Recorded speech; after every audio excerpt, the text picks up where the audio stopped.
ಜಯತು ಪರಾಶರಸೂನುಃ ಸತ್ಯವತಿ ಹೃದಯನಂದನೋ ವ್ಯಾಸಃ ಯಸ್ಯ ಆಸ್ಯ ಕಮಲಗಲಿತಂ ವಾಂಗ್ಮಯಮೃತಂ ಜಗತ್ಪಿಬತಿ.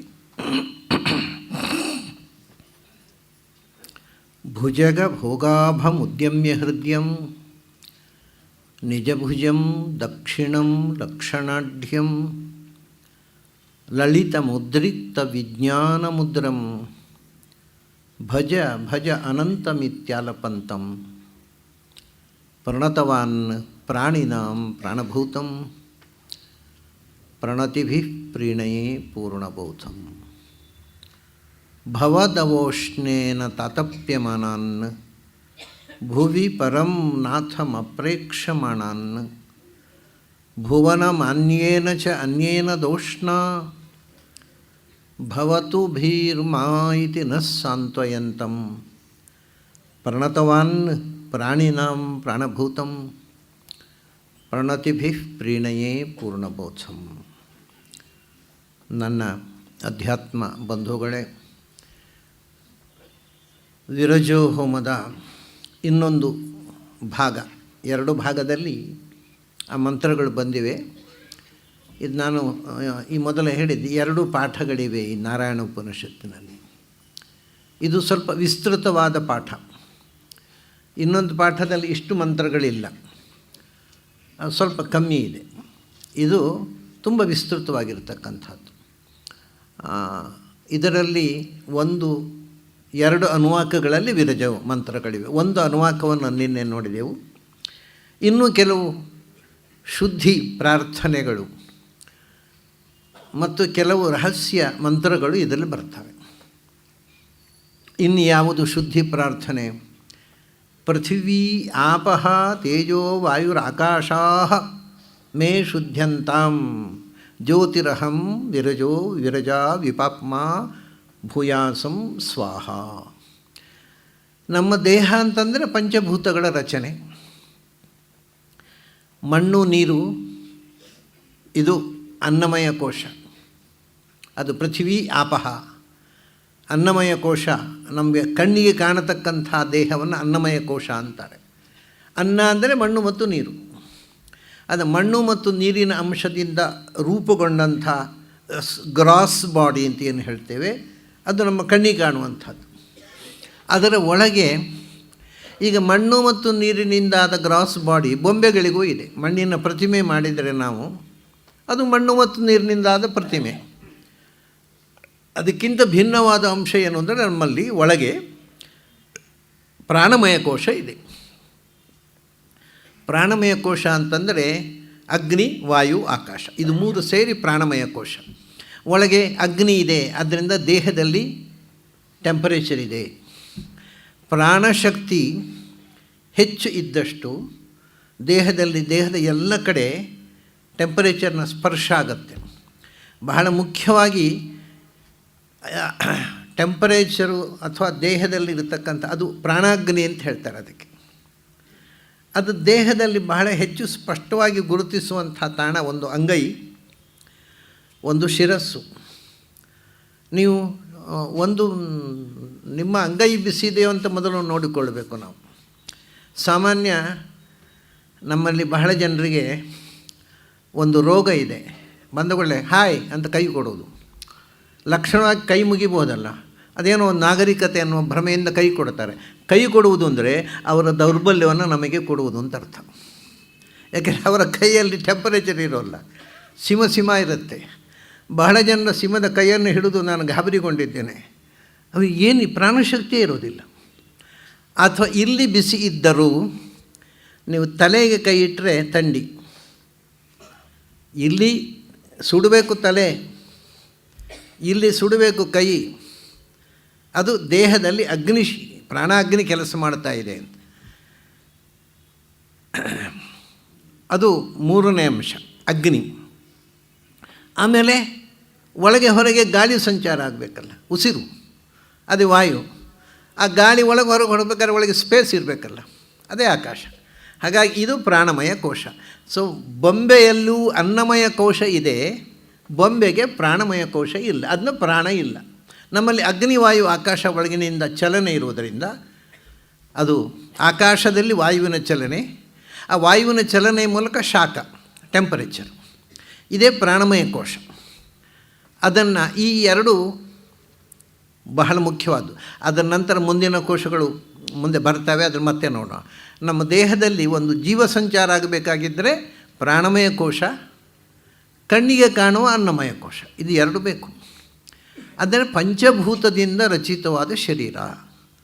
ಆ ಪಂಚಭೂತಗಳಲ್ಲಿ ಮೊದಲನೇ ಎರಡು ಅನ್ನಮಯ ಕೋಶ, ಮತ್ತಿನದ್ದು 3 ಪ್ರಾಣಮಯ ಕೋಶ. ಅದಕ್ಕೋಸ್ಕರ ಅವರು ಹೇಳ್ತಾರೆ, ಈ ಪಂಚಭೂತಗಳು ನಿಂದ ನಿರ್ಮಿತವಾದ ಈ ಪಂಚಭೌತಿಕ ಶರೀರದ ಶುದ್ಧಿಗೋಸ್ಕರ ಮೊದಲು ಪೃಥಿವೀ ಆಪಃ ತೇಜಃ ವಾಯು ಆಕಾಶಾಃ ಮೇ ಶುದ್ಧ್ಯಂತಾಂ. ಇಲ್ಲಿ ಒಂದು ತಮಾಷೆ ಇದೆ. ಪೃಥಿವೀ ಏಕವಚನ ಇದೆ, ನೆಲ, ನೆಲಗಳು ಅಂತ ನಾವು ಹೇಳೋಣ, ಎಲ್ಲರೂ ನೆಲ ಅಂತ ಹೇಳೋದು ಭೂಮಿ, ಅರ್ತ್. ಎರಡನೇದ್ದು ಆಪಃ ನೀರುಗಳು, ಆಮೇಲೆ ತೇಜಃ ಬೆಂಕಿ, ಅದು ಏಕವಚನ. ವಾಯು ಗಾಳಿ ಏಕವಚನ. ಪುನಃ ಆಕಾಶಾಃ ಬಹುವಚನ. ನೀರುಗಳು ಮತ್ತು ಆಕಾಶಗಳು ಗಮನಿಸಿ, ಇದರಲ್ಲಿ ತುಂಬ ನಾವು ಚಿಂತನೆ ಮಾಡಬೇಕಾದ ಅಂಶ ಇದೆ. Why this plural? ನೀರುಗಳು ಯಾಕೆ? ಮಣ್ಣು ನೀರು ಬೆಂಕಿ ಹೇಳ್ಬೋದಲ್ಲ, ಮಣ್ಣು ನೀರುಗಳು ಮತ್ತು ಬೆಂಕಿ. ಆಮೇಲೆ ಆಕಾಶ ಅಂತಂದರೆ ಆಕಾಶದಲ್ಲಿ ಆಕಾಶಗಳು ಎಲ್ಲಿದ್ದಾವೆ? ಇರೋದೇ ಒಂದು ಆಕಾಶ, ಅದೇ ಉಂಟೋ ಇಲ್ವೋ ಅಂತ ವಿಜ್ಞಾನಿಗಳಿಗೆ ಇನ್ನೂ ಗೊಂದಲ ಇದೆ. ಆಕಾಶ ವಿಜ್ಞಾನಿಗಳಿಗೆ ಅಷ್ಟೇ ಅಲ್ಲ, ನಮ್ಮ ಪ್ರಾಚೀನರಲ್ಲೂ ಜೈನರು ಆಕಾಶವನ್ನು ಒಪ್ಪೋಲ್ಲ. ಆಕಾಶ ಅಂದರೆ ಏನು? ಏನೂ ಇಲ್ಲದೇ ಇರುವುದು, ಏನೋ ಇರುವುದಲ್ಲ. ಅದು absence of any solid thing is sky ಅಷ್ಟೇ. ಏನೋ ಒಂದು ಇರುವುದಲ್ಲ, ಏನೂ ಇಲ್ಲದಿರುವುದು ಆಕಾಶ. ಅದನ್ನ ಆಕಾಶ ಅನ್ನೋದು ಒಂದು ವಸ್ತುವೇ ಅಲ್ಲ ಅಂತ ಅನೇಕ ಮಂದಿ ಇವತ್ತಿಗೂ ವಾದಿಸ್ತಾರೆ. ಹಾಗಿರುವಾಗ ಒಂದು ಆಕಾಶವೇ ಸಂದಿಗ್ಧ. ಇವರು ಆಕಾಶಗಳು ಅಂತಾರಲ್ಲ, ಏನು ಹೇಳಬೇಕು ಇವರಿಗೆ? ಎಲ್ಲಿಂದ ಬಂತು ಈ ಆಕಾಶಗಳು? ತುಂಬ ಇದರ ಹಿಂದೆ ಅಂದರೆ ಇದು ಒಂದು ದೊಡ್ಡ ವೇದಾಂತದ ಋಷಿಗಳು ನಮಗೆ ಕೊಟ್ಟಿರತಕ್ಕಂಥ ವಿಜ್ಞಾನ, ಸೈಂಟಿಫಿಕ್ ಇನ್ವೆನ್ಷನ್ ಇದು. ಭೂಮಿ ಒಂದೇ, ಎಲ್ಲರಿಗೂ ಒಂದೇ. ಭೂಮಿಗಳು ಅಂತ ಯಾರು ಹೇಳೋಲ್ಲ, ಅದು ಸರಿ. ಪೃಥ್ವಿ ಒಂದೇ. ಅದರ ನಂತರ ಆಪಹ ಅಂದರೆ ನೀರು ಒಂದೇ ಅಲ್ಲ. ಯಾಕೆಂದರೆ ನೀರು ಅಖಂಡವಾಗಿ ಇರೋದೇ ಇಲ್ಲ. ಸಮುದ್ರದ ನೀರು ಬೇರೆ, ನದಿಗಳ ನೀರು ಬೇರೆ, ಬಾವಿಯ ನೀರು ಬೇರೆ, ಅದರ ಅಭಿಮಾನಿ ದೇವತೆಗಳು ಬೇರೆ ಬೇರೆ. ಮತ್ತು ನೀರಿಗೆ ಇಬ್ಬರು ಅಭಿಮಾನಿ ದೇವತೆಗಳು, ವರುಣ ಮತ್ತು ಬುಧ. ಆಮೇಲೆ ಎಷ್ಟೋ ನದಿಗಳಿವೆ, ಆ ಒಂದೊಂದು ನದಿಗೂ ಒಬ್ಬೊಬ್ಬ ದೇವತೆ ಬೇರೆ ಬೇರೆ ಇದ್ದಾರೆ. ಆ ನದಿಯ ಆ ದೇವತೆ ಹೆಸರೇ ನದಿ ಗಂಗಾ ಅಂತೇವೆ, ಆ ನದಿಯ ದೇವತೆ ಗಂಗೆ. ಯಮುನಾ ಅಂತೇವೆ, ಯಮುನಾ ನದಿ ದೇವತೆ ಕಾಳಿಂದಿ, ಯಮುನಾ, ಗಂಗಾ, ಸರಸ್ವತಿ, ಇವೆಲ್ಲ ಕಾವೇರಿ, ಇವೆಲ್ಲ ಆ ನದಿಯ ದೇವತೆಗಳ ಹೆಸರನ್ನೇ ನದಿಗೆ ಹೇಳ್ತೇವೆ ನಾವು. ಹಾಗಾಗಿ ನೀರಿಗೆ ಒಂದು ಅಖಂಡವಾದ ಮೂರ್ತ ರೂಪ ಇಲ್ಲ. ಬೇರೆ ಬೇರೆ ದೇವತೆಗಳಿಂದ ನಿಯಮ್ಯವಾದ 100 ಬಗೆಯ ನೀರುಗಳು, ಅದಕ್ಕೆ ಆಪಹ ಅಂತಾರೆ. ಮಣ್ಣಿನಲ್ಲಿ ಹಾಗೆ ಇಲ್ಲ, ಎಲ್ಲ ಮಣ್ಣು ಒಂದೇ. ನಮಗೆ ನಾವು ಡಿವೈಡ್ ಮಾಡಿಕೊಂಡಿರ್ಬೋದು, ಇದು ಅಣ್ಣನ ತೋಟ, ಇದು ನನ್ನ ತೋಟ, ಇದು ಅವರ ಬೇರೊಬ್ಬರ ತೋಟ, ಆ ಮಣ್ಣು ಬೇರೆ ಈ ಮಣ್ಣು ಬೇರೆ, ಇದು ಭಾರತದ ಮಣ್ಣು ಇದು ಪಾಕಿಸ್ತಾನದ ಮಣ್ಣು ಅಂತ ನಾವು ಮಾಡಿಕೊಳ್ಳಬಹುದು. ಆದರೆ ಪ್ರಕೃತಿ, ಪೃಥ್ವಿ ಮಾತೆ ಒಬ್ಬಳೆ. ಭೂಮಿ ಒಂದು ಅಖಂಡ ವಸ್ತು, ಅದು ಗ್ಲೋಬ್. ಆದರೆ ನೀರು ಅಖಂಡ ಅಲ್ಲ, ಬೇರೆ ಬೇರೆ ಥರದ ನೀರುಗಳು ಬೇರೆ ಬೇರೆ ಕಡೆ, ಕೆಲವು ತೀರ್ಥಗಳು, ಕೆಲವು ಸಾಮಾನ್ಯ ಜಲಗಳು. ಪೃಥ್ವಿ ಆಪಹ ಅಂತ ಅದಕ್ಕೆ ಬಹುವಚನ ಕೊಟ್ಟರು. ಅದನ್ನು ಅಭಿಮಾನಿ ದೇವತೆ, ಪೃಥ್ವಿಗೆ ಅಭಿಮಾನಿ ದೇವತೆ ಒಬ್ಬಳೇ, ನೀರಿಗೆ 100 ಅಭಿಮಾನಿ ದೇವತೆಗಳು, ಒಂದೊಂದು ತೀರ್ಥಕ್ಕೆ ಅದನ್ನು ಅದು ಬಹುವಚನ ಕೊಟ್ಟರು. ಮತ್ತು ನೀರಿನಲ್ಲಿ ಹೆಚ್ಚಿನ ಅಂಶ ಅಭಿಮಾನಿ ದೇವತೆಗಳು ಸ್ತ್ರೀಯರು. ಆದ್ದರಿಂದ ಆಪಹ ಅನ್ನೋದು ಸ್ತ್ರೀಲಿಂಗ ಮತ್ತು ಬಹುವಚನ. ಪೃಥ್ವಿ ಅದರ ಅಭಿಮಾನಿ ದೇವತೆ ಪೃಥ್ವಿ ಅಂತ ಅನ್ನುವಂಥ ಸ್ತ್ರೀ ದೇವತೆ, ಅದನ್ನು ಸ್ತ್ರೀಲಿಂಗ. ಆಮೇಲೆ ಮೂರನೆಯದ್ದು ಪೃಥ್ವಿ ಆಪಹ ತೇಜಃ. ತೇಜಃ ಅಂದರೆ ಬೆಳಕು, ಬೆಳಕು ನೀಡುವ ಅಗ್ನಿ. ಅಗ್ನಿ ಬೇರೆ ಬೇರೆ ಕಡೆ ಇರಬಹುದು, ಒಂದೊಂದು ಮನೆಯಲ್ಲಿ ಒಂದೊಂದು ಒಲೆಯಲ್ಲಿ ಒಂದೊಂದು ಯಜ್ಞ ಕೊಡ, ಆದರೆ ಅದಕ್ಕೆಲ್ಲಕ್ಕೂ ದೇವತೆ ಒಬ್ಬನೇ. ಆ ಅಗ್ನಿಗೊಬ್ಬ ದೇವತೆ, ಈ ಅಗ್ನಿಗೊಬ್ಬ ದೇವತೆ ಇಲ್ಲ, ನದಿಗಿದ್ದ ಹಾಗೆ. ಆದ್ದರಿಂದ ಅದು ಪುನಃ ಏಕವಚನ. ಅಗ್ನಿಗಳು ಅಲ್ಲ, ಒಬ್ಬನೇ ವೈಶ್ವಾನರ. ಅವನು ಎಷ್ಟು ಕಡೆ ನೀವು ಬೆಂಕಿ ಹಚ್ಚಿದರೂ ಅದರ ದೇವತೆ ಅವನೊಬ್ಬನೇ. ಆಮೇಲೆ ವಾಯುವು ಅಷ್ಟೇ, ಪ್ರವಾಹ, ಹೊರಗಿನಿಂದ ಇರತಕ್ಕಂಥ ವಾಯುವಿಗೆ ಪ್ರವಾಹ ಅಥವಾ ಮರೀಚಿ ಅಂತ ಹೇಳ್ತಾರೆ, ಅವರು ದೇವತೆ. ಆದ್ದರಿಂದ ವಾಯುಗಳು ಇಲ್ಲ, ಒಂದೇ. ಕೊನೆಗೆ ಆಕಾಶಾಹ, ಇದಕ್ಕೆ ಇದು ಏನು ಆಕಾಶಗಳು? ಒಂದು ಮೊದಲು ಆಕಾಶದಲ್ಲಿ ಎರಡು ದೇವತೆ, ಒಂದು ಆಕಾಶದ ದೇವತೆ ಗಣಪತಿ, ಅಂದರೆ ವಿಘ್ನ ನಾಯಕ, ಮತ್ತು ಅವಾಂತರ ದೇವತೆಗಳು ವಿಘ್ನಗಳು. ವಿಘ್ನ ನಾಮಕವಾದಂಥ ಅವಾಂತರ ದೇವತೆಗಳು ಕೂಡ ಆಕಾಶದ ದೇವತೆಗಳು. ಇದು ಮುಖ್ಯ ಅಲ್ಲ, ಅದರಿಂದ ಬಹುವಚನ, ಅನೇಕ ದೇವತೆಗಳಿದ್ದಾರೆ ಅದಕ್ಕೆ.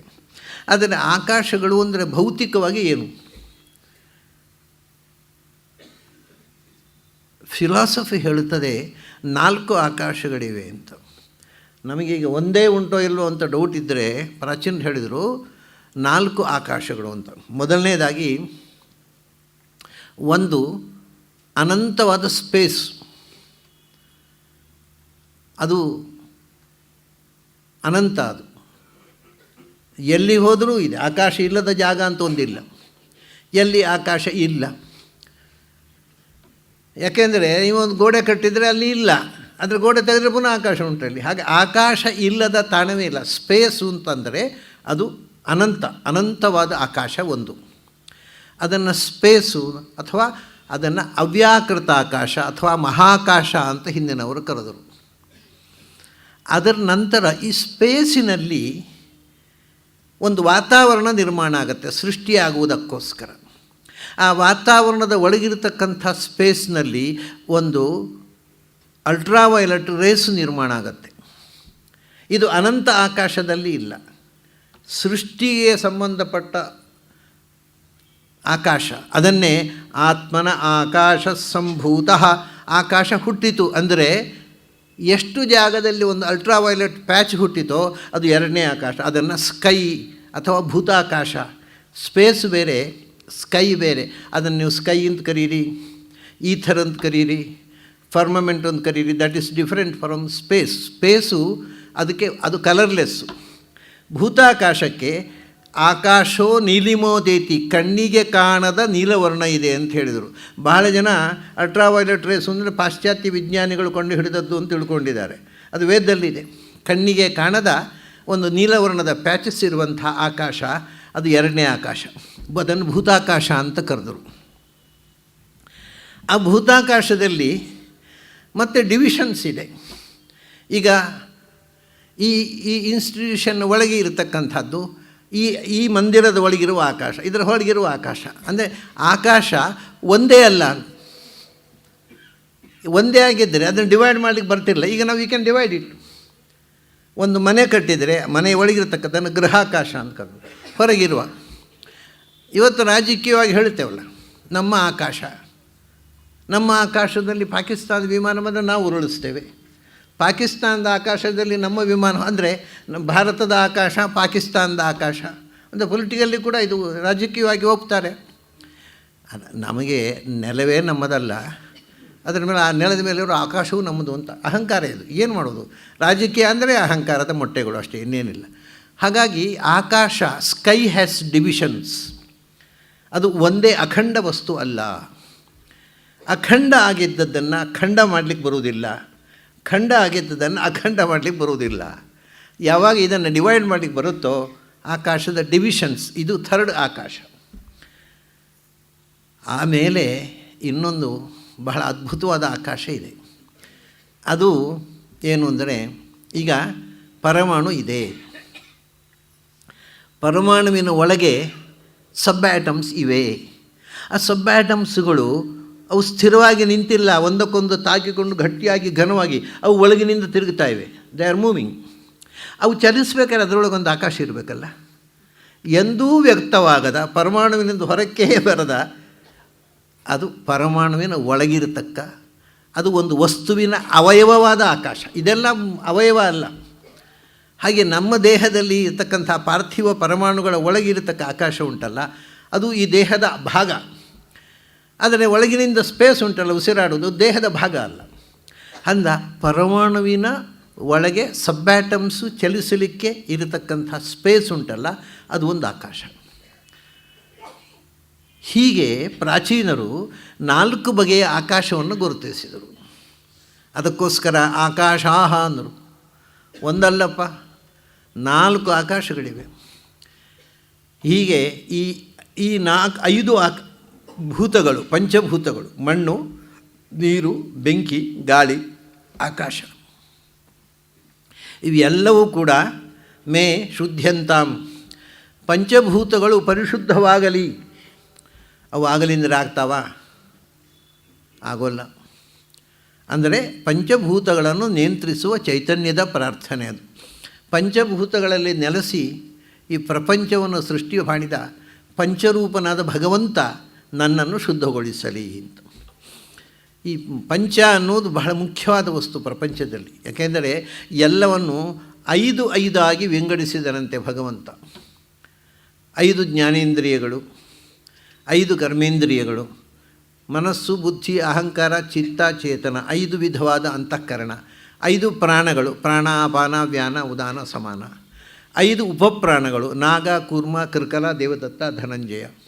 ಹೀಗೆ ಎಲ್ಲವೂ 5 ಆಗಿ ವಿಭಕ್ತಗೊಂಡು ಈ 5ರ ಗುಂಪೇ ಪ್ರಪಂಚ. ಈ 5ರಲ್ಲಿ ಪಂಚರೂಪನಾಗಿ ಭಗವಂತ ನೆಲೆಸಿದ, ಪ್ರಾಣದೇವರು ನೆಲೆಸಿದರು. ಪ್ರಾಣದೇವರು ಪ್ರಾಣಾಪಾನ ವ್ಯಾನೋದಾನ ಸಮಾನ ಪಂಚರೂಪವೇ.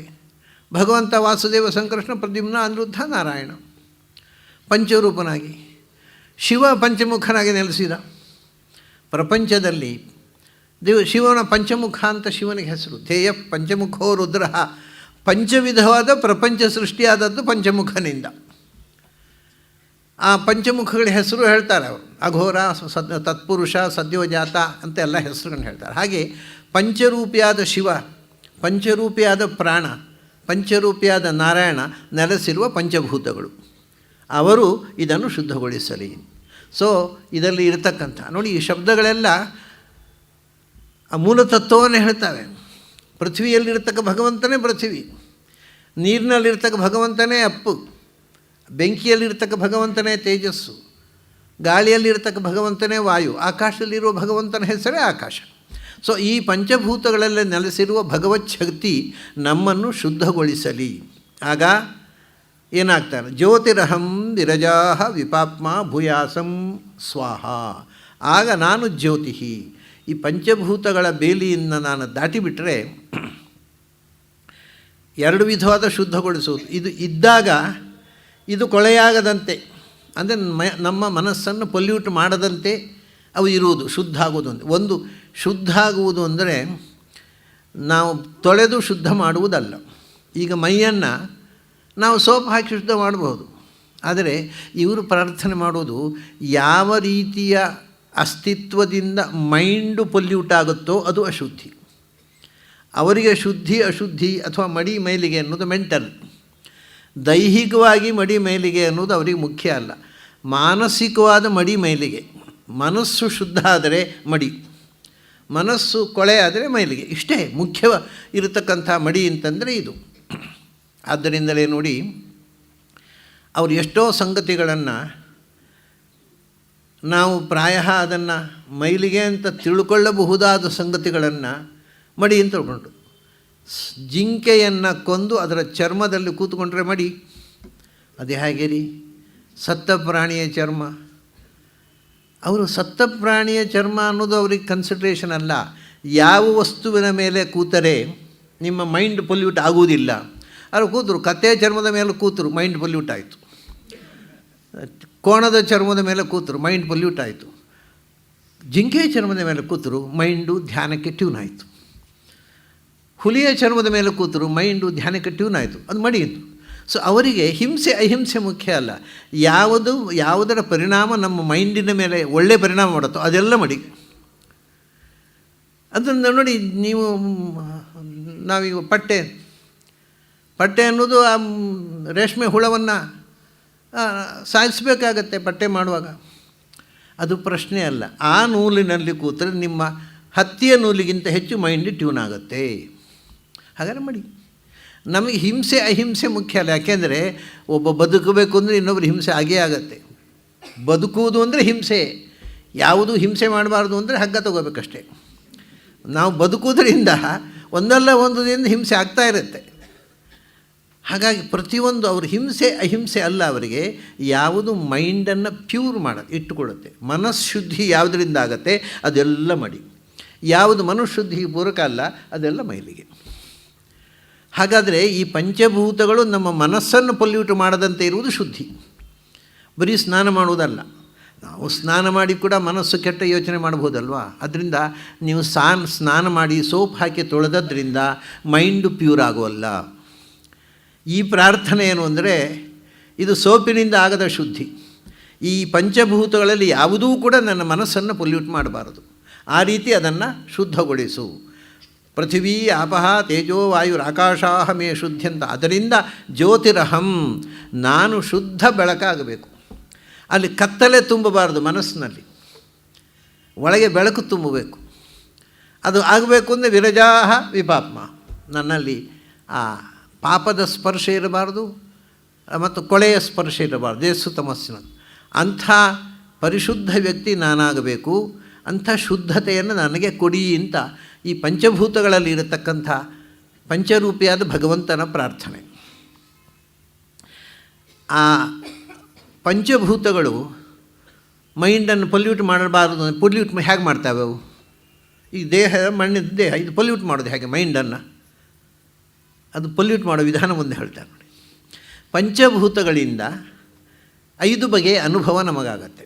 ಇಲ್ಲಿ ಮೊದಲು ಪೃಥಿವೀ ಆಪಃ ತೇಜಃ ವಾಯು ಆಕಾಶಾಹ, ಇದನ್ನು ರಿವರ್ಸ್ ಆರ್ಡರ್ನಲ್ಲಿ ಹೇಳಿದರು. ಸ್ಥೂಲದಿಂದ ಸೂಕ್ಷ್ಮಕ್ಕೆ ಹೋದರು.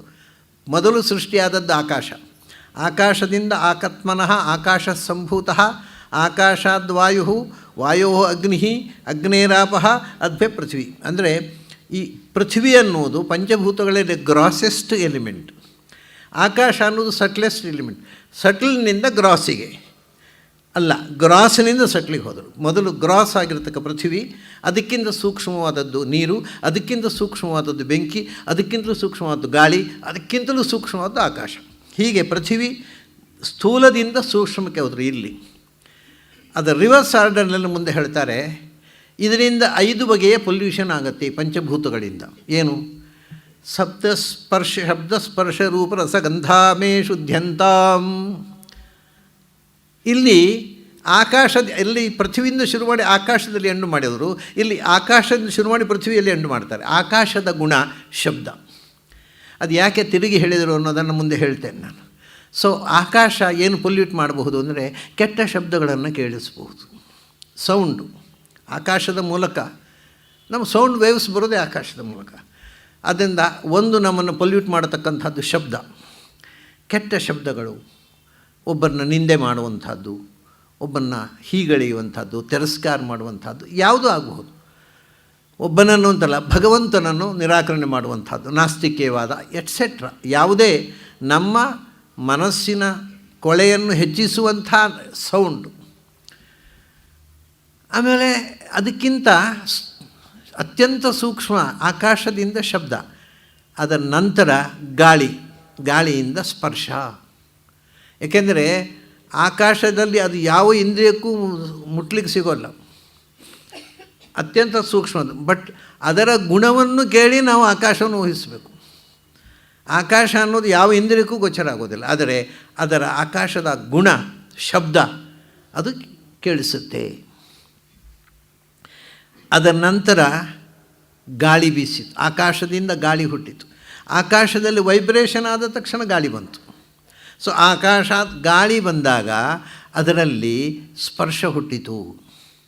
ನಮಗೆ ಅಲ್ಲಿ ತನಕವೂ ಇಂದ್ರಿಯಗಳಿಗೆ ನೇರ ಕಾಂಟ್ಯಾಕ್ಟ್ ಯಾವುದೂ ಇಲ್ಲ. ಆ ಗಾಳಿ ಹುಟ್ಟಿದ ಕೂಡಲೇ ಸ್ಪರ್ಶ ಅನುಭವ, ಗಾಳಿ ಮೈಗೆ ತಾಗಿತು. ತಂಪು ಗಾಳಿ ಬೀಸ್ತಾ ಇದೆ ಅಂತ ಹೇಳ್ತೇವೆ, ಗಾಳಿ ಮೈಗೆ ಸ್ಪರ್ಶದ ಅನುಭವ ಬಂತು. ಹಾಗಾಗಿ ಮೊದಲು ಶಬ್ದ ಮಾತ್ರ ಇತ್ತು, ಈಗ ಗಾಳಿಯಲ್ಲಿ 2 ಸೇರಿತು, ಶಬ್ದ ಮತ್ತು ಸ್ಪರ್ಶ. ಗಾಳಿಯಲ್ಲಿ ಸ್ಪರ್ಶವೂ ಇದೆ, ಸೊಯ್ಯನೆ ಗಾಳಿ ಬೀಸೋದು ಅಂತ, ಅದು ಶಬ್ದ, ಅದು ಗಾಳಿ ಬೀಸೋ ಸದ್ದು, ಸೊಯ್ಯನೆ ಗಾಳಿ ಬೀಸೋದು ಅಂತೇವೆ. ಗಾಳಿಯಲ್ಲಿ ಶಬ್ದ ಸ್ಪರ್ಶ, ಇದಕ್ಕೋಸ್ಕರ ನೋಡಿ ಆರ್ಡರ್ ಚೇಂಜ್ ಮಾಡಿದ್ದವರು. ಮುಂದೆ ಮುಂದೆ ಹೋದ ಹಾಗೆ ಆ್ಯಡ್ ಆಗ್ತಾ ಹೋಗುತ್ತೆ. ಬರೀ ಶಬ್ದ ಇತ್ತು, ಗಾಳಿ ಬಂದ ಕೂಡಲೇ ಶಬ್ದ ಸ್ಪರ್ಶ ಆಯಿತು. ಗಾಳಿಯ ಬೀಸುವ ಸಂಘರ್ಷದಿಂದ ಕಿಡಿಕಾರಿ ಬೆಂಕಿ ಆಯಿತು, ಆಗ ರೂಪ ಬಂತು. ಅಲ್ಲಿ ತನಕ ನೋಡಿ ಗಾಳಿಯಲ್ಲಿ ಸ್ಪರ್ಶ ಮತ್ತು ರೂಪ ಇರಲಿಲ್ಲ, ಕಣ್ಣಿಗೆ ಗಾಳಿ ಕಾಣಲಿಲ್ಲ. ಬೆಂಕಿ ಹುಟ್ಟಿದಾಗ ಕಣ್ಣಿಗೆ ಕಂಡಿತು, ಆಗ ಬೆಂಕಿಯಲ್ಲಿ ಮೂರು ಬಂತು: ಶಬ್ದ, ಸ್ಪರ್ಶ, ರೂಪ. ಶಬ್ದ ಇದೆ, ಭಗ್ಗನೆ ಹಿಡ್ಕೊಂಡಿತು ಅಂತೇವೆ, ಶಬ್ದ ಒಂದಿದೆ. ಸ್ಪರ್ಶ ಇದೆ, ಅದನ್ನು ನಾವು ಮುಟ್ಟೋಲ್ಲ, ಮುಟ್ಟಿದರೆ ಏನಾಗುತ್ತೆ ಅಂತ ಗೊತ್ತಿದೆ ನಮಗೆ. ಮತ್ತು ರೂಪ ಉಂಟು, ಕಣ್ಣಿಗೆ ಕಾಣುತ್ತೆ ಬೆಂಕಿ. ಶಬ್ದ, ಸ್ಪರ್ಶ, ರೂಪ ಮೂರು ಬಂತು ನೋಡಿ. ಹೀಗೆ ಒಂದೊಂದು ಆ್ಯಡ್ ಆಗ್ತಾವೆ. ಅದಕ್ಕೋಸ್ಕರ ಈ ಶಬ್ದ, ಸ್ಪರ್ಶ, ರೂಪ ಆಯಿತು. ಅಲ್ಲಿಂದ ನೀರು ಹುಟ್ಟಿತು. ಆ ನೀರು ಹುಟ್ಟಿದಾಗ ಅದರಲ್ಲಿ ರಸ ಬಂತು, ರುಚಿ. ಅಲ್ಲಿ ತನಕ ಯಾವುದು ರುಚಿ ಇಲ್ಲ, ಆಕಾಶವೂ ರುಚಿ ಇಲ್ಲ, ಗಾಳಿಗೂ ರುಚಿ ಇಲ್ಲ, ಬೆಂಕಿಗೂ ರುಚಿ ಇಲ್ಲ. ಅದರ ನೀರು ಬಂದ ತಕ್ಷಣ ನೀರು ನಾಲಿಗೆ ಹಾಕ್ಕೊಂಡ್ರೆ ರುಚಿ ಆಯಿತು. ಮತ್ತು ಎಲ್ಲ ರಸಗಳು, ಷಡ್ರಸಗಳು ಅಂತ ಹೇಳ್ತೇವಲ್ಲೋ, ಎಲ್ಲವೂ ದ್ರವದಲ್ಲೇ ಇರುವುದು, ಘನದಲ್ಲಿ ಅಲ್ಲ. ಅದು ಸಿಹಿಯೂ ದ್ರವ, ಕಹಿಯೂ ದ್ರವ, ಎಲ್ಲವೂ ದ್ರವ. ದ್ರವ, ರುಚಿ, ರಸ, ನೀರಿನಿಂದ ರುಚಿ ಹುಟ್ಟಿತು. ನಾಲಿಗೆಗೆ ಅದರ ರುಚಿ ಹಿಡಿಯಿತು. ಅದ್ರಲ್ಲಿ ನಾಲ್ಕು ಬಂತೀಗ. ನೀರಿನಲ್ಲಿ ಶಬ್ದ ಉಂಟು, ಜುಳು ಜುಳು ಹರಿಯಿತು ಅಂತೇವೆ, ಶಬ್ದ ಇದೆ. ಸ್ಪರ್ಶ ಇದೆ, ನೀರು ಮುಟ್ಟಿದರೆ ಕಾಲು ನೀರಲ್ಲಿಟ್ಟು ತಂಪಾಗ ಅನುಭವ ಹೇಳ್ತೇವೆ. ರೂಪ ಇದೆ, ಕಣ್ಣಿಗೆ ಕಾಣುತ್ತೆ. ರಸ ಬಂತು, ನಾಲ್ಕನೇದು ಸೇರಿತು, ಬಾಯಿಗೆ ಹಾಕ್ಕೊಂಡಾಗ ರುಚಿ ಆಯಿತು.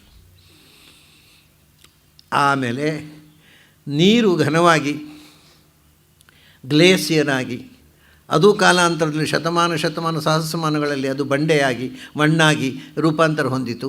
ಭೂಮಿ ಆಯಿತು. ಭೂಮಿ ಆದಾಗ ಈ ನಾಲ್ಕು ಗುಣಗಳ ಜೊತೆಗೆ ಅದಕ್ಕೆ 5ನೇ ಗುಣ ಸೇರಿತು, ಗಂಧ. ಮೂಗಿಗೆ ಮಣ್ಣಿನ ವಾಸನೆ ಹೊಡೆಯಿತು. ಮಣ್ಣಿನಲ್ಲಿ ಎಲ್ಲವೂ ಇದೆ, ಈಗ ಶಬ್ದ ಇದೆ.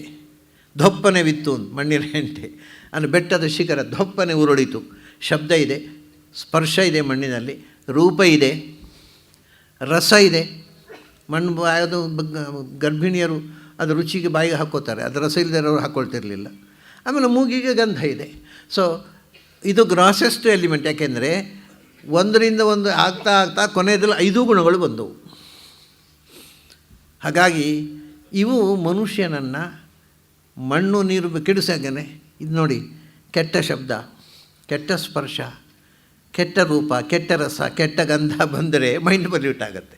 ಸೊ ಅದರ ಕ್ವಾಲಿಟಿಗಳಾಗಿರ್ತಕ್ಕಂಥ ಶಬ್ದ, ಸ್ಪರ್ಶ, ರೂಪರಸ, ಗಂಧಾಹಮೇ ಶುದ್ಧಂತಾಂ, ಈ ಪಂಚ ಗುಣಗಳೇನಿವೆ ಇದರಲ್ಲಿರತಕ್ಕಂಥ ಭಗವತ್ ಶಕ್ತಿ ಅಥವಾ ಇದರ ಅಭಿಮಾನಿ ದೇವತೆಗಳು ನನ್ನ ಈ 5 ನನ್ನ ದೇಹದ ಮೇಲೆ ಪರಿಣಾಮ ಮಾಡತಕ್ಕಂಥ ಶಬ್ದ, ಸ್ಪರ್ಶ, ರೂಪರಸ, ಗಂಧಗಳನ್ನು ಪವಿತ್ರಗೊಳಿಸಲಿ. ಅಂದರೆ ಪವಿತ್ರವಾದ ಶಬ್ದವನ್ನೇ ಕೇಳೋಣ, ಒಳ್ಳೆಯ ಶಬ್ದವನ್ನೇ ಕೇಳೋಣ, ಒಳ್ಳೆಯ ಸ್ಪರ್ಶ, ಒಳ್ಳೆಯ ರೂಪವನ್ನೇ ಕಾಣೋಣ, ಒಳ್ಳೆಯ ರಸ, ಒಳ್ಳೆಯ ಗಂಧ, ಯಾವುದು ಕೆಟ್ಟದ್ದು ಬರದೇ ಇರಲಿ ಅಂತ. ಆ ಒಳ್ಳೆಯದನ್ನೇ ಕೇಳೋದು ಅಂತ ಅನ್ನುವಾಗ ನನಗೊಂದು ಇನ್ಸಿಡೆಂಟು ನೆನಪಾಗತ್ತೆ. ನಿಮಗೆ ಗೊತ್ತಿದೆ, ಒಬ್ಬರು ಮಂಜೇಶ್ವರ ಗೋವಿಂದ ಪೈಗಳು ಅಂತ ಬಹಳ ದೊಡ್ಡ ವಿದ್ವಾಂಸ. ಅವರಿಗೆ 80 ದಾಟಿದಾಗ ಒಮ್ಮೆ, ಆಮೇಲೆ ಹೆಚ್ಚು ಕಾಲ ಬದುಕಲಿಲ್ಲ ಅವರು. ಅವರನ್ನು ನೋಡಲಿಕ್ಕೆ ಹೋಗಿದ್ದೆ ನಾನು ಅವರ ಮನೆಗೆ. ತುಂಬ ಸಹೃದಯ, ದೊಡ್ಡ ವಿದ್ವಾಂಸ, ಆದರೆ ಹೃದಯ ಮಗುವಿನಂಥ ಹೃದಯ. ಅವರಿಗೆ ಒಳ್ಳೆಯ ಮೀಸೆ ಇತ್ತು. ಅವರು ತೀರಿಕೊಂಡಾಗ ನಾನೊಂದು ಪದ್ಯ ಬರೆದಿದ್ದೆ, ಬೆಳ್ಳಿ ಮೀಸೆಯ ಮಗುವಿನಂಥದ್ದೇ ನಗು ಅಂತ. ಅದು ನಕ್ಕು ಬಿಟ್ಟರೆ ಮಗುವಿನ ಹಾಗೆ. ಅಂಥ ಮಹಾನ್ ವಿದ್ವಾಂಸ ಮಕ್ಕಳ ಹಾಗೆ ತುಂಬ ಇನ್ನೋಸೆಂಟು. ಅವ್ರ ಮನೆಗೆ ಹೋಗಿ ಎಲ್ಲ ಆಯಿತು, ಮಾತುಕತೆ ಆಯಿತು, ಸುಮಾರು ಹೊತ್ತೆಲ್ಲ ಮಾತಾಡ್ತಾಯಿದ್ರು, ಭಾಳ ವಿಷಯ ಎಲ್ಲ ಮಾತುಕತೆ ಆಯಿತು. ಆಮೇಲೆ ಹೊರಟೆ ನಾನು. ಅವರ ಮನೆ ಮಂಜೇಶ್ವರದಲ್ಲಿ ಈಗಲೂ ಇದೆ, ಅದೇ ಹಾಡು ಬಿದ್ದುಕೊಂಡಿದೆ ಅಥವಾ ಏನೋ ಕೇರಳ ಸರ್ಕಾರ ಅದನ್ನೇನೋ ಸ್ಮಾರಕ ಮಾಡ್ತೇವೆ ಅಂತ ಹೇಳ್ತಾಯಿದ್ರು. ಅವರ ಮನೆಯ ಕಂಪೌಂಡು ಗೇಟ್ನ ಹತ್ತಿರ ಬರಬೇಕಾದ್ರೆ ಒಂದು 100 ಅಡಿ 150 ಅಡಿ ಆಗಬಹುದು. ಆವಾಗಲೇ ಅವರು 80 ದಾಟಿತ್ತು, ನಾನಿನ್ನೂ 30ರ ತರುಣ. ಸರಿ, ನಾನು ಬರ್ತೀನಿ ಪೈಗಳೇ ಅಂತ ಹೊರಟೆ ನಾನು. ಅವರು ದಂಟೆ ಹಿಡ್ಕೊಂಡು ಹೊರಟರು. ಅಲ್ಲ, ನೀವು ಯಾಕೆ ಬರ್ತೀರಿ? ಅದಕ್ಕೆ ಹೇಳಿದರು, ಈ ದೇಶದ ಸಂಸ್ಕೃತಿ ಏನು ಗೊತ್ತಾ, ಅತಿಥಿಯನ್ನು ವಾಹನದ ತನಕ ಹೋಗಿ ಕೂಡಿಸಿ ಬರಬೇಕು, ಅದು ಈ ದೇಶದ ಸಂಸ್ಕೃತಿ ಅಂತ ತಾನು ದಂಟೆ ಊರಿಕೊಂಡು ಗೇಟ್ನ ತನಕ ಬಂದರು. ಅದು ಸೌಜನ್ಯ. ಅವರು ಕೂತಲ್ಲೇ ಕೂತು ಯಾರೂ ಆಕ್ಷೇಪ ಮಾಡಿದೆ, 80 ವರ್ಷ ಮುಂದಕ್ಕೆ ಆಯ್ತಪ್ಪ ಹೋಗಿ ಬಾ ಅಂತ ಹೇಳಿದ್ದರೆ ಯಾರು ಅವರು ಹೇಳಿ, ಇದು ಈ ದೇಶದ ಸಂಸ್ಕೃತಿ ಅಲ್ಲ, ಬಂದವರನ್ನು ಹೋಗಿ ಅಂತ ಹೇಳಿ ನಾವು ಕುರ್ಚಿಯಲ್ಲಿ ಕೂತ್ಕೊಳ್ಳೋದು, ಅವರು ಆ ವಾಹನದಲ್ಲಿ ಕೂಡೋ ತನಕ ಹೋಗಿ ಅವರನ್ನು ಬೀಳ್ಕೊಟ್ಟು ಬರಬೇಕು ಅಂತ ಗೇಟ್ನ ತನಕ ಬಂದರು. ನಾನು ಮತ್ತೆ ವಾಹನದಲ್ಲಿ ಕೂತ್ಕೊಳ್ಬೇಕು ಅನ್ನೋ ಮತ್ತೆ ಬರ್ತೀನಿ ಪೈಗಳೇ, ನನಗೆ ವಯಸ್ಸಾಗಿದೆ, ನಾನೊಂದು ಆಶೀರ್ವಾದ ಮಾಡಲಿ ಅಂತ ಕೇಳಿದರು. ಖಂಡಿತ ಮಾಡಿ ಹಿಂದೆ ಅಲ್ಲ, ಒಳ್ಳೆಯದನ್ನೇ ಕೇಳಬೇಕು ಅನ್ನುವಾಗ ನನಗೆ ಈ ಇನ್ಸಿಡೆಂಟ್ ನೆನಪಾಯ್ತು. ಆ ಹಿಂದಿನವರ ಮನಸ್ಸು ನೋಡಿ ಅವ್ರು ಏನು ಹೇಳಿದರು ಗೊತ್ತಾ, ನನ್ನ ಜೀವನದಲ್ಲಿ ನಾನು ನನಗಿಂತ ಚಿಕ್ಕವರು ಸಾಯುವುದನ್ನು ಕಣ್ಮುಂದೆ ನೋಡಿ ತುಂಬ ಕಷ್ಟಪಟ್ಟವ, ನಿಮ್ಮ ಜೀವನದಲ್ಲಿ ಅಂಥ ಕಷ್ಟವನ್ನು ದೇವರು ಕೊಡದೇ ಇರಲಿ. ವಾಟ್ ಎ ಗ್ರೇಟ್ ಇದು ಬ್ಲೆಸ್ಸಿಂಗ್. ಅದು ಅಂದರೆ ಅಂಥ ಕೆಟ್ಟ ವಾರ್ತೆ ನಿಮ್ಮ ಕಿವಿಗೆ ಬೀಳದೇ ಇರಲಿ. ಇದು ಹಿಂದಿನವರು ಬಯಸ್ತಾ ಇರೋದು. ಅದೇ ಭದ್ರಂ ಕರ್ಣೇಭಿಃ ಶೃಣ್ಯಾಮ ದೇವಾಃ ಭದ್ರಂ ಪಶ್ಯೇಮ ಅಕ್ಷಭಿರ್ಯಜತ್ರಾಃ. ಹಾಗೆ ಎಲ್ಲ ಶಬ್ದ, ಸ್ಪರ್ಶ, ರೂಪ, ರಸ, ಗಂಧ ಎಲ್ಲ ಮಾಂಗಳಿಕವಾಗಿರಲಿ. ನಮ್ಮ ತಲೆ ಕೆಡಿಸುವಂಥ ಈ ಅನುಭವಗಳು ಯಾವುದೂ ಬಾರದೇ ಇರಲಿ. ಆಯಿತು, ಪಂಚಭೂತಗಳು ಇವು ಪಂಚ ತನ್ಮಾತ್ರೆಗಳು, ಅದರ ಗುಣಗಳ ಶುದ್ಧೀಕರಣ ಆಯಿತು. ಆಮೇಲೆ ಬಹಳ ಮುಖ್ಯವಾದ್ದು, ಇವೆಲ್ಲ ಏನೂ ಇದ್ದರೂ ನಮ್ಮ ಮೇಲೆ ಪರಿಣಾಮ ಮಾಡುವಂಥ ನೇರ ಪರಿಮಾಣೋದು ಮನೋವಾಕ್ಕಾಯ ಕರ್ಮಾಣಿ ಮೇ ಶುದ್ಧಂತಾಂ. ಇದು ನಮ್ಮ ಡೈರೆಕ್ಟು ನಾವು ಅದನ್ನು ಮನಸ್ಸಿನಲ್ಲಿ ಯೋಚನೆ ಮಾಡಿದರೆ, ಒಂದು ಸಂಗತಿಯನ್ನು ಮೊದಲು ನಾವು ಮನಸ್ಸಿನಲ್ಲಿ ಯೋಚನೆ ಮಾಡ್ತೇವೆ, ಹಾಗೆ ಮಾಡಬೇಕು ಹೀಗೆ ಮಾಡಬೇಕು ಅಂತ. ಆಮೇಲೆ ಡಿಸ್ಕಸ್ ಮಾಡ್ತೇವೆ, ಹಾಗೆ ಮಾಡಬೇಕು ಅಂತಿದ್ದೇನೆ, ಹೀಗೆ ಮಾಡಬೇಕು ಅಂತಿದ್ದೇನೆ, ಮಾತು. ಆಮೇಲೆ ಮಾಡ್ತೇವೆ. ಇದು 3, ಇದು ತ್ರಿಕರಣ ಅಂತ ಹೇಳ್ತೇವೆ ನಾವು, ತ್ರಿಕರಣ ಪೂರ್ವಕ ಅಂತ. ಇದೇ ತ್ರಿಕರಣ, ಮನಸ್ಸಿನಲ್ಲಿ ಪ್ಲ್ಯಾನಿಂಗು, ಅದನ್ನು ಮಾತಿನಲ್ಲಿ ಎಕ್ಸ್ಪ್ರೆಸ್ ಮಾಡೋದು, ಕೃತಿಯಲ್ಲಿ ಮಾಡುವುದು. ಅದೇ ಮನೋವಾಕ್ ಕಾಯ ಕರ್ಮಾಣಿ. ಮನುಷ್ಯನ ಎಲ್ಲ ಪೊಲ್ಯೂಷನ್ಗಳಿಗೆ ಮುಖ್ಯ ಕಾರಣ ಇದು. ನಾವು ಒಂದೇನು ಅಂದರೆ ಈ 3 ಒಂದೇ ಆಗಿರಬೇಕು ಮೂಲಭೂತವಾಗಿ. ಅದನ್ನು ಒಂದು ಶ್ಲೋಕ ನೋಡಿ, ಮನಸ್ಸೇಕಂ ವಚಸ್ಸೇಕಂ ಕರ್ಮಣ್ಯೇಕಂ. ಯಾರು ಒಳ್ಳೆಯವರೋ ಅವರು ಮನಸ್ಸಿನಲ್ಲಿ ಏನು ಯೋಚಿಸ್ತಾರೋ ಅದನ್ನೇ ಆಡ್ತಾರೆ, ಅದನ್ನೇ ಮಾಡ್ತಾರೆ. ಯಾರು ದುರ್ಜನರು ಮನಸ್ಸೇಕಂ ವಚಸ್ಸೇಕಂ ಕರ್ಮಣ್ಯೇಕಂ, ಅವರು ಮನಸ್ಸಲ್ಲಿ ಯೋಚಿಸುವುದೊಂದು, ಆಡುವುದೊಂದು, ಮಾಡುವುದೊಂದು. ಅದು ದುರ್ಜನರ ಲಕ್ಷಣ ಅಂತ. ಸಾಮಾನ್ಯವಾಗಿ ನಾವು ಎಲ್ಲರೂ ಮನಸ್ಸಿನಲ್ಲಿ ಇದ್ದದ್ದನ್ನು ಬಾಯಲ್ಲಿ ಹೇಳೋಲ್ಲ. ಯಾಕೆಂದರೆ ಸಂಕೋಚ ಆಗತ್ತೆ. ಇವಾಗ ಯಾರೋ ಒಬ್ಬನ ಅತಿಥಿಯನ್ನು ಕರೆದಿರ್ತೇವೆ, ಅಥವಾ ಕರೆದಿರೋದಿಲ್ಲ, ಅವನು ಬಂದಿರ್ತಾನೋ ಅತಿಥಿ ಮನೆಗೆ, ನಮಗೆ ಅವನು ಇಷ್ಟ ಇಲ್ಲ, ಅದು ನೀವು ಬರೋದು ಇಷ್ಟ ಇಲ್ಲ ಅಂತ ಹೇಳಲಿಕ್ಕಾಗತ್ತಾ? ಸಂತೋಷ ಆಯಿತು, ಬಂದದ್ದು ಭಾಳ ಸಂತೋಷ ಆಯಿತು ಅಂತ ಹೇಳ್ತೇವೆ, ನಿಜವಾಗಿಯೂ ಸಂತೋಷ ಆಗಿರೋದಿಲ್ಲ. ಇದು ಪೊಲ್ಯೂಷನ್. ನಾವು ಬಾಯಲ್ಲಿ ಆಡುವಾಗ ದಾಕ್ಷಿಣ್ಯಕ್ಕೋಸ್ಕರ ಉಪಚಾರದ ಮಾತನ್ನು ಆಡ್ತೇವೆ, ಬಟ್ ಮನಸ್ಸು ಅದನ್ನು ಒಪ್ಕೊಳ್ಳೋದಿಲ್ಲ. ಯಾವಾಗ ಅದು ನಾಗರಿಕತೆ ಅಂದರೆ ಹಾಗೆ ಅಲ್ವಾ, ಸುಭಗತನವನ್ನು ಪ್ರದರ್ಶನ ಮಾಡಿಕೊಂಡು ಹುಳುಕನ್ನು ಮುಚ್ಚಿ ಬದುಕುವುದಕ್ಕೆ ಸಿವಿಲೈಸೇಷನ್ ಅಂತ ಹೇಳೋದು. ಢೋಂಗಿ ಮಾಡುವುದಕ್ಕೆ ನಾಗರಿಕತೆ ಅಂತ. ನೀವು ಪ್ರಾಮಾಣಿಕರಾದರೆ ನಾಗರಿಕರಾಗಲಿಕ್ಕಾಗೋದಿಲ್ಲ. ಅದನ್ನು ನೀವು ಢೋಂಗಿ ಮಾಡಿದರೆ ಹೆಚ್ಚು ಢೋಂಗಿ ಮಾಡ್ತೇವೆ, ಅಷ್ಟು ಹೆಚ್ಚು ಸಿವಿಲೈಸ್ಡ್ ಆಗ್ತೇವೆ, ಸೋ ಕಾಲ್ಡ್ ಸಿವಿಲೈಸೇಷನ್. ಹಾಗಾಗಿ ನಾವು ಎಲ್ಲ ಕಡೆ ಅಷ್ಟೇ, ಸಭೆ, ಅತಿಥಿಗಳು ಬರ್ತಾರೆ, ಕೆಟ್ಟದಾಗಿ ಭಾಷಣ ಮಾಡ್ತಾರೆ. ನೀವು ಕೆಟ್ಟದಾಗಿ ಭಾಷಣ ಮಾಡಿದ್ದೀರಿ, ಅದು ನಿಮಗೆ ಧನ್ಯವಾದ ಇಲ್ಲ ಅಂತ ಹೇಳಲಿಕ್ಕಾಗತ್ತಾ? ಅಮೋಘವಾಗಿ ಭಾಷಣ ಮಾಡಿದ್ದಕ್ಕಾಗಿ ಅನಂತ ಧನ್ಯವಾದಗಳು, ಮುಗೀತು ಕಥೆಯಲ್ಲಿ. ಸೊ ಹೀಗೆ ನಾವು ನಮ್ಮ ಮನಸ್ಸಿಗೆ ವಿರುದ್ಧವಾಗಿ ಮಾತಾಡ್ತೇವೆ. ಯಾಕೆಂದರೆ ಸೌಜನ್ಯ, ಡೀಸೆಂಟಾಗಿರ್ಬೇಕಲ್ಲ ನಾವು. ಇದು ನಾವು ಮನಸ್ಸಲ್ಲಿ ಇದನ್ನು ಹೇಳಿದ್ರೆ ಇಂಡೀಸೆಂಟ್ ಆಗ್ತೇವೆ. ಅದರಿಂದ ಬಹಳ ಕಷ್ಟ ಇದು. ಏನು ಮನಸ್ಸಲ್ಲಿ ಯೋಚಿಸ್ತೀಯೋ ಅದನ್ನೇ ಆಡು. ಅಂದರೆ ಮನಸ್ಸಿನಲ್ಲಿ ಕೆಟ್ಟ ಯೋಚನೆ ಬರಲೇಬಾರದು, ಬಂದರೆ ಅದನ್ನು ಆಡಲಿಕ್ಕೆ ಬರುವುದಿಲ್ಲ. ಮನಸ್ಸು ಒಳ್ಳೆಯದನ್ನೇ ಯೋಚಿಸಬೇಕು, ಅದನ್ನು ಆಡಬಹುದು, ಅದನ್ನು ಮಾಡಬಹುದು. ಹಾಗಾಗಿ ಮನಸ್ಸು, ಮಾತು, ಕೃತಿ ಇದೆಲ್ಲವೂ ಟ್ರಾನ್ಸ್ಪೇರೆಂಟ್ ಆಗಿರಲಿ ಅಂತ. ಅದು ಶುದ್ಧಿ. ಟ್ರಾನ್ಸ್ಪೇರೆಂಟ್ ಮೈಂಡ್ ಅದು ಮೊದಲು ಬೇಕಾದ್ದು. ಮನಸ್ಸು ಪಾರದರ್ಶಕ ಆಗಿರಬೇಕು, ಆ ಮಾತು ಪಾರದರ್ಶಕ ಆಗಿರಬೇಕು. ಅದೇನೋ ಒಳಗಿಂದ ಬೇರೆ ಸಾಕೂತವಾಗಿ ಆಡಬಾರ್ದು, ಅಥವಾ ಬೇಕು ಅಂತ ಚುಚ್ಚು ಮಾತು ಅದಿರಬಾರ್ದು. ನೇರ ಮಾತು, ಮನಸ್ಸಿ ವಚಸಿ ಏನು ಯೋಚಿಸಿದೆವು ಅದನ್ನು ಆಡಬೇಕು, ಅದನ್ನು ಮಾಡಬೇಕು. ಈ ಮೂರರ ಟ್ರಾನ್ಸ್ಪೆರೆನ್ಸಿಯನ್ನು ಶುದ್ಧಿ ಅಂತ ಹೇಳೋದು. ಅದನ್ನು ಹೇಳೋದು ಮನೋವಾಕ್ ಕಾಯ ಕರ್ಮಾಣಿ.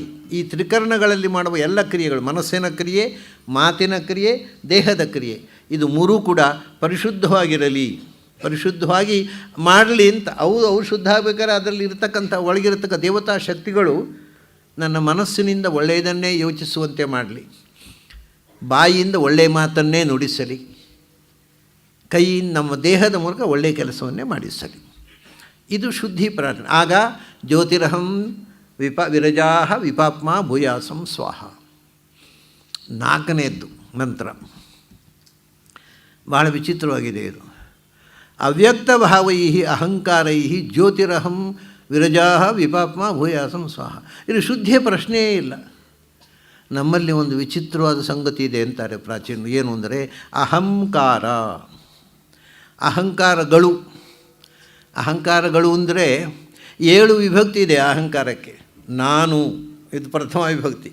ನಾನು ಮಾಡಿದೆ, ನಾನು ಅಲ್ಲದಿದ್ದರೆ ಇದಾಗ್ತಿರಲಿಲ್ಲ, ಇದು ನಾನು. ಆಮೇಲೆ ಎಲ್ಲರೂ ನನ್ನನ್ನು ಗೌರವಿಸಬೇಕು, ಎಲ್ಲರೂ ನನ್ನನ್ನು ಗೌರವಿಸಬೇಕು, ಇದು ನನ್ನನ್ನು, 2ನೇ ಅಹಂಕಾರ.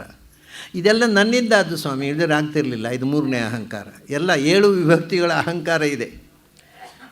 ಎಲ್ಲರೂ ನನಗೋಸ್ಕರ ಇರಬೇಕು, ನಾನು ಎಲ್ಲರೂ ನನಗೋಸ್ಕರ, ಎಲ್ಲವನ್ನೂ ನಾನು ಉಪಯೋಗಿಸ್ಬೇಕು, ಈ ಪ್ರಪಂಚದಲ್ಲಿ ಇರುವುದೆಲ್ಲ ನನಗೋಸ್ಕರ, ಇದು 4ನೇ ಅಹಂಕಾರ. ಅದೆಲ್ಲ ನನ್ನಿಂದಲೇ ಆದದ್ದು. ಅಲ್ಲಿ ನನ್ನಿಂದ ಅನ್ನೋದು ಪಂಚಮಿ, ನನ್ನ ದೆಸೆಯಿಂದ ಆದದ್ದು. ಆಮೇಲೆ ನನಗೆ ಬೇಕು, ಮಮಕಾರ, ಇದು ನನ್ನದು, ನನ್ನದು, ನನಗೆ ಬೇಕು, ನನ್ನದು, ನನ್ನದು, ಎಲ್ಲ ನನ್ನಲ್ಲಿದೆ. ಹೀಗೆ 7 ವಿಭಕ್ತಿಗಳಿಂದ ಸೇರಿದ ಅಹಂಕಾರವೇ ಅಹಂಕಾರೈಹಿ. ಒಂದೆರಡಲ್ಲ, 1000 ಬಗೆಯ ಅಹಂಕಾರಗಳಿದೆ ನಮಗೆ.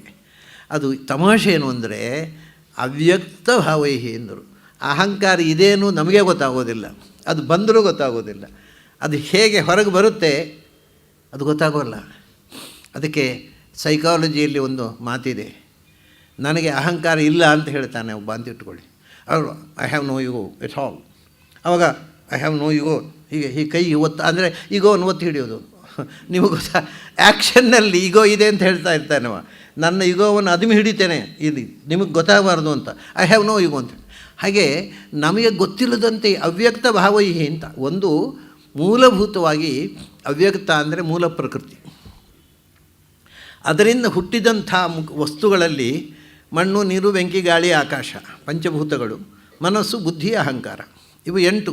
ಭಿನ್ನ ಪ್ರಕೃತಿ ಅಷ್ಟಥ.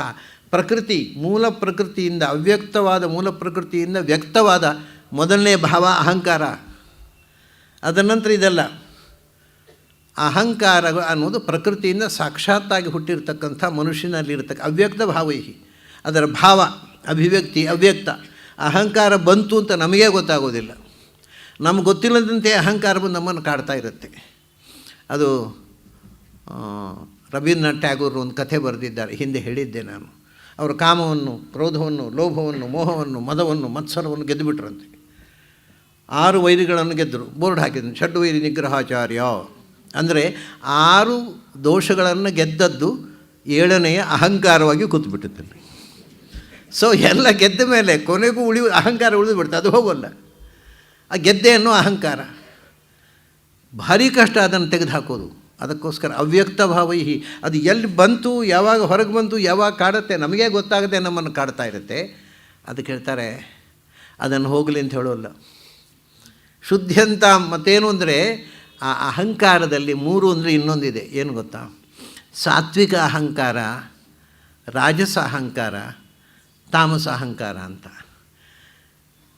ನಾವು ರಾಜಸ್ಸು ತಮಸ್ಸನ್ನು ಕಳ್ಕೊಂಡಾಗ ಮುಂದೆ ಬರುತ್ತಲ್ಲ ವಿರಜ, ರಜಸ್ಸು ತಮಸ್ಸನ್ನು ಕಳ್ಕೊಂಡಾಗ ರಾಜಸ ತಾಮಸ ಅಹಂಕಾರಗಳು ತನ್ನಷ್ಟಕ್ಕೆ ಹೋಗ್ತವೆ, ಮತ್ತು ಉಳಿಯುವುದು ಸಾತ್ವಿಕ ಅಹಂಕಾರ. ಅದು ಹೋಗಬಾರದು.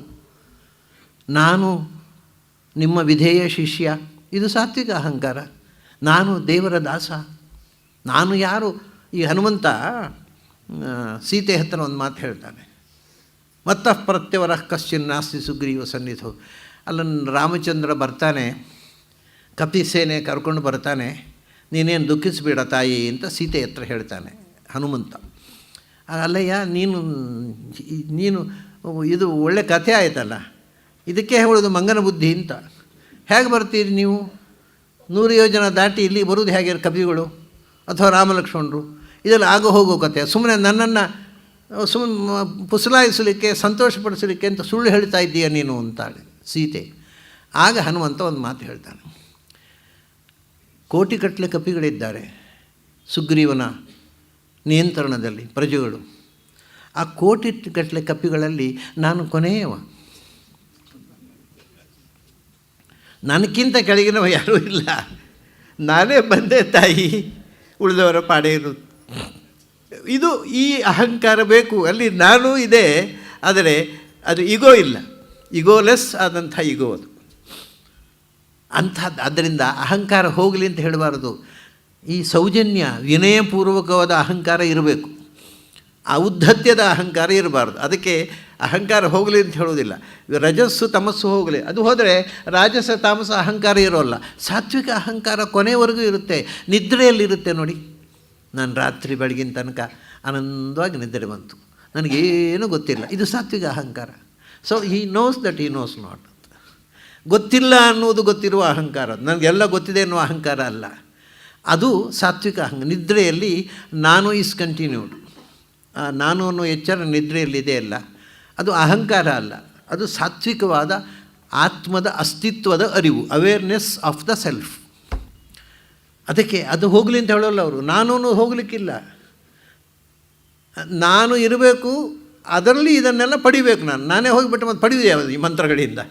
ಹಾಗಾಗಿ ಅಹಂಕಾರಗಳಲ್ಲಿ ರಾಜಸ ತಾಮಸ ಹೋಗಲಿ, ಅದಕ್ಕೆ ಪ್ರತ್ಯೇಕ ಶುದ್ಧಿ ಅಂತ ಹೇಳಲಿಲ್ಲ. ಜ್ಯೋತಿರಹಂ ವಿರಜಾಹ ವಿಪಾಪ್ಮ, ನನ್ನಲ್ಲಿ ರಜಸ್ಸು ತಮಸ್ಸು ಪಾತಕಗಳು ಹೋಗಲಿ, ಶುದ್ಧವಾದ ಸಾತ್ವಿಕ ಅಹಂಕಾರ ಮಾತ್ರ ಉಳಿಯಲಿ. ಅವ್ಯಕ್ತಭಾವೈ ಅಹಂಕಾರೈ ಜ್ಯೋತಿರಹಂ ವಿರಜಾಹ ವಿಪಾಪ್ಮ ಭೂಯಾಸ ಸ್ವಾಹ. ಇಲ್ಲಿ ಶುದ್ಧಂತಾಮ ಇಲ್ಲವೇ ಇಲ್ಲ, ಆದರೆ ಅದು ಎಷ್ಟು ಸೊಗಸಾಗಿ ಅಲ್ಲಿ ಅದನ್ನು ತೆಗೆದುಬಿಟ್ಟು ಒಂದು ಹೊಸ ಅರ್ಥ ಮೂಡಿಸಲು. ಶುದ್ಧಂತಾಂ ಭೂಯಾಸಂ ಸ್ವಾಹ. ಅಲ್ಲಿಗೆ ಒಂದು ಘಟ್ಟದಲ್ಲಿ ಎಲ್ಲ ಶುದ್ಧಿ ಪ್ರಾರ್ಥನೆ ಮುಕ್ತಾಯಕ್ಕೆ ಬಂತು ಸುಮಾರಾಗಿ. ಕೊನೆಗೆ ಹೇಳ್ತಾರೆ, ಆತ್ಮಾಮೇಂ ಶುದ್ಧಂತಾಂ ಅಂತರಾತ್ಮಾಮೇಂ ಶುದ್ಧಂತಾಂ ಪರಮಾತ್ಮ ಶುದ್ಧಂತಾಂ. ಇದು ಎಂಥ ಗ್ರಾಚಾರಪ್ಪ. ಆತ್ಮ ಶುದ್ಧರಾಗಲಿ, ನನ್ನ ಆತ್ಮವು ಶುದ್ಧರಾಗಲಿ, ಬಹುವಚನ. ಅಂತರಾತ್ಮ, ನನ್ನ ಅಂತರಾತ್ಮವು ಶುದ್ಧರಾಗಲಿ, ಪರಮಾತ್ಮನು ಶುದ್ಧರಾಗಲಿ. ಏಕವಚನದ ಕ್ರಿಯಾಪದ, ಇದು ಕರ್ತೃಪದ ಇರೋದು, ಕ್ರಿಯಾಪದ ಬಹುವಚನದಲ್ಲಿ. ಇದು ಎಂಥದ್ದು ಪ್ರಯೋಗ ಅಂತ. ಅದಕ್ಕೆಲ್ಲ ಛಾಂದಸ್ಸ ಅಂತ ಹೇಳ್ಬಿಟ್ರೆ ಆಗೋಯ್ತು. ಇನ್ನು ನಮ್ಮ ಪಂಡಿತರಿಗೆ ಭಾಳ ಸುಲಭ ಎಂದು ಅವು ಛಾಂದಸ್ಸ ಪ್ರಯೋಗ ಅಂತ. ಅಲ್ಲಪ್ಪ, ಛಾಂದಸ್ಸ ಪ್ರಯೋಗ ಅಂದರೆ ತಪ್ಪು ಪ್ರಯೋಗ ಮಾಡೋದಕ್ಕೆ ಛಾಂದಸ್ಸ ಪ್ರಯೋಗ ಅಂತ ಹೆಸರಾ, ಅಥವಾ ಅದಕ್ಕೆ ಒಂದು ಅರ್ಥ ಇರಬೇಕಾ? ಇದು ತಮಾಷೆ. ಆತ್ಮಾ ಮೇ ಶುದ್ಧಂತಾಂ ಜ್ಯೋತಿರಹಂ ವಿರಜಾಹ ವಿಪಾಪ್ಮ ಭೂಯಾಸಂ ಸ್ವಾಹ. ಆತ್ಮಾ ಮೇ ಶುದ್ಧಂತಾಂ. ಆತ್ಮ ಅಂದರೆ ಹೊರನೋಟಕ್ಕೆ ಕಾಣುವ ಪರ್ಸನಾಲಿಟಿ, ನನ್ನ ವ್ಯಕ್ತಿತ್ವ, ಈ ದೇಹದ ಮೂಲಕ ಇರುವ ನನ್ನ ಇರವು, ಅದು ಶುದ್ಧವಾಗಲಿ ಅಂತ ಹೇಳಬೇಕಲ್ವ. ಅದೇ ದೇಹ ಶುದ್ಧವಾಗಲಿ ಅಂತ ಹೇಳಿದ್ರೆ ಆಗುತ್ತೆ, ಅದಕ್ಕೇನು ಗೊತ್ತಾಗತ್ತೆ? ಆಗ ಈ ದೇಹವನ್ನು ನಿಯಂತ್ರಿಸುವ ದೇವತೆಗಳು ಶುದ್ಧಗೊಳಿಸಲಿ ಅಂತ, ಅದಕ್ಕೆ ಬಹುವಚನ. ಆತ್ಮದಲ್ಲಿ, ಈ ದೇಹದಲ್ಲಿ ತುಂಬಿರುವ ತತ್ವಾಭಿಮಾನಿ ದೇವತೆಗಳಿದ್ದಾರಲ್ಲ, ಕಾಲಿಗೊಬ್ಬ ಇದ್ದಾನೆ, ಕೈಗೊಬ್ಬ ಇದ್ದಾನೆ, ಹಿಂದೆ ಹೇಳಿ ಶಿರಪಾಣಿ ಪಾದ ಪಾರ್ಶ್ವ ಎಲ್ಲ, ತಲೆ ಕೈಗೊಬ್ಬ, ಕಾಲಿಗೊಬ್ಬ, ಮೂಗಿಗೆ, ಕಣ್ಣಿಗೆ, ಕಿವಿಗೆ ಎಲ್ಲ ನಮ್ಮ ದೇಹದಲ್ಲಿ ತತ್ವಾಭಿಮಾನಿ ದೇವತೆಗಳು ತುಂಬಿದ್ದಾರೆ. ಅದರಿಂದ ಈ ಕಣ್ಣಿಗೆ ಕಾಣುವ ಸ್ಥೂಲ ಶರೀರ, ಆ ಎಲ್ಲ ತತ್ವಾಭಿಮಾನ ದೇವತೆಗಳು ಅದನ್ನು ಪವಿತ್ರಗೊಳಿಸಲಿ. ಸೊ ಅಲ್ಲಿ ಬಹುವಚನ ದೇವತೆಗಳಿಗೆ, ಶರೀರ ಒಂದೇ.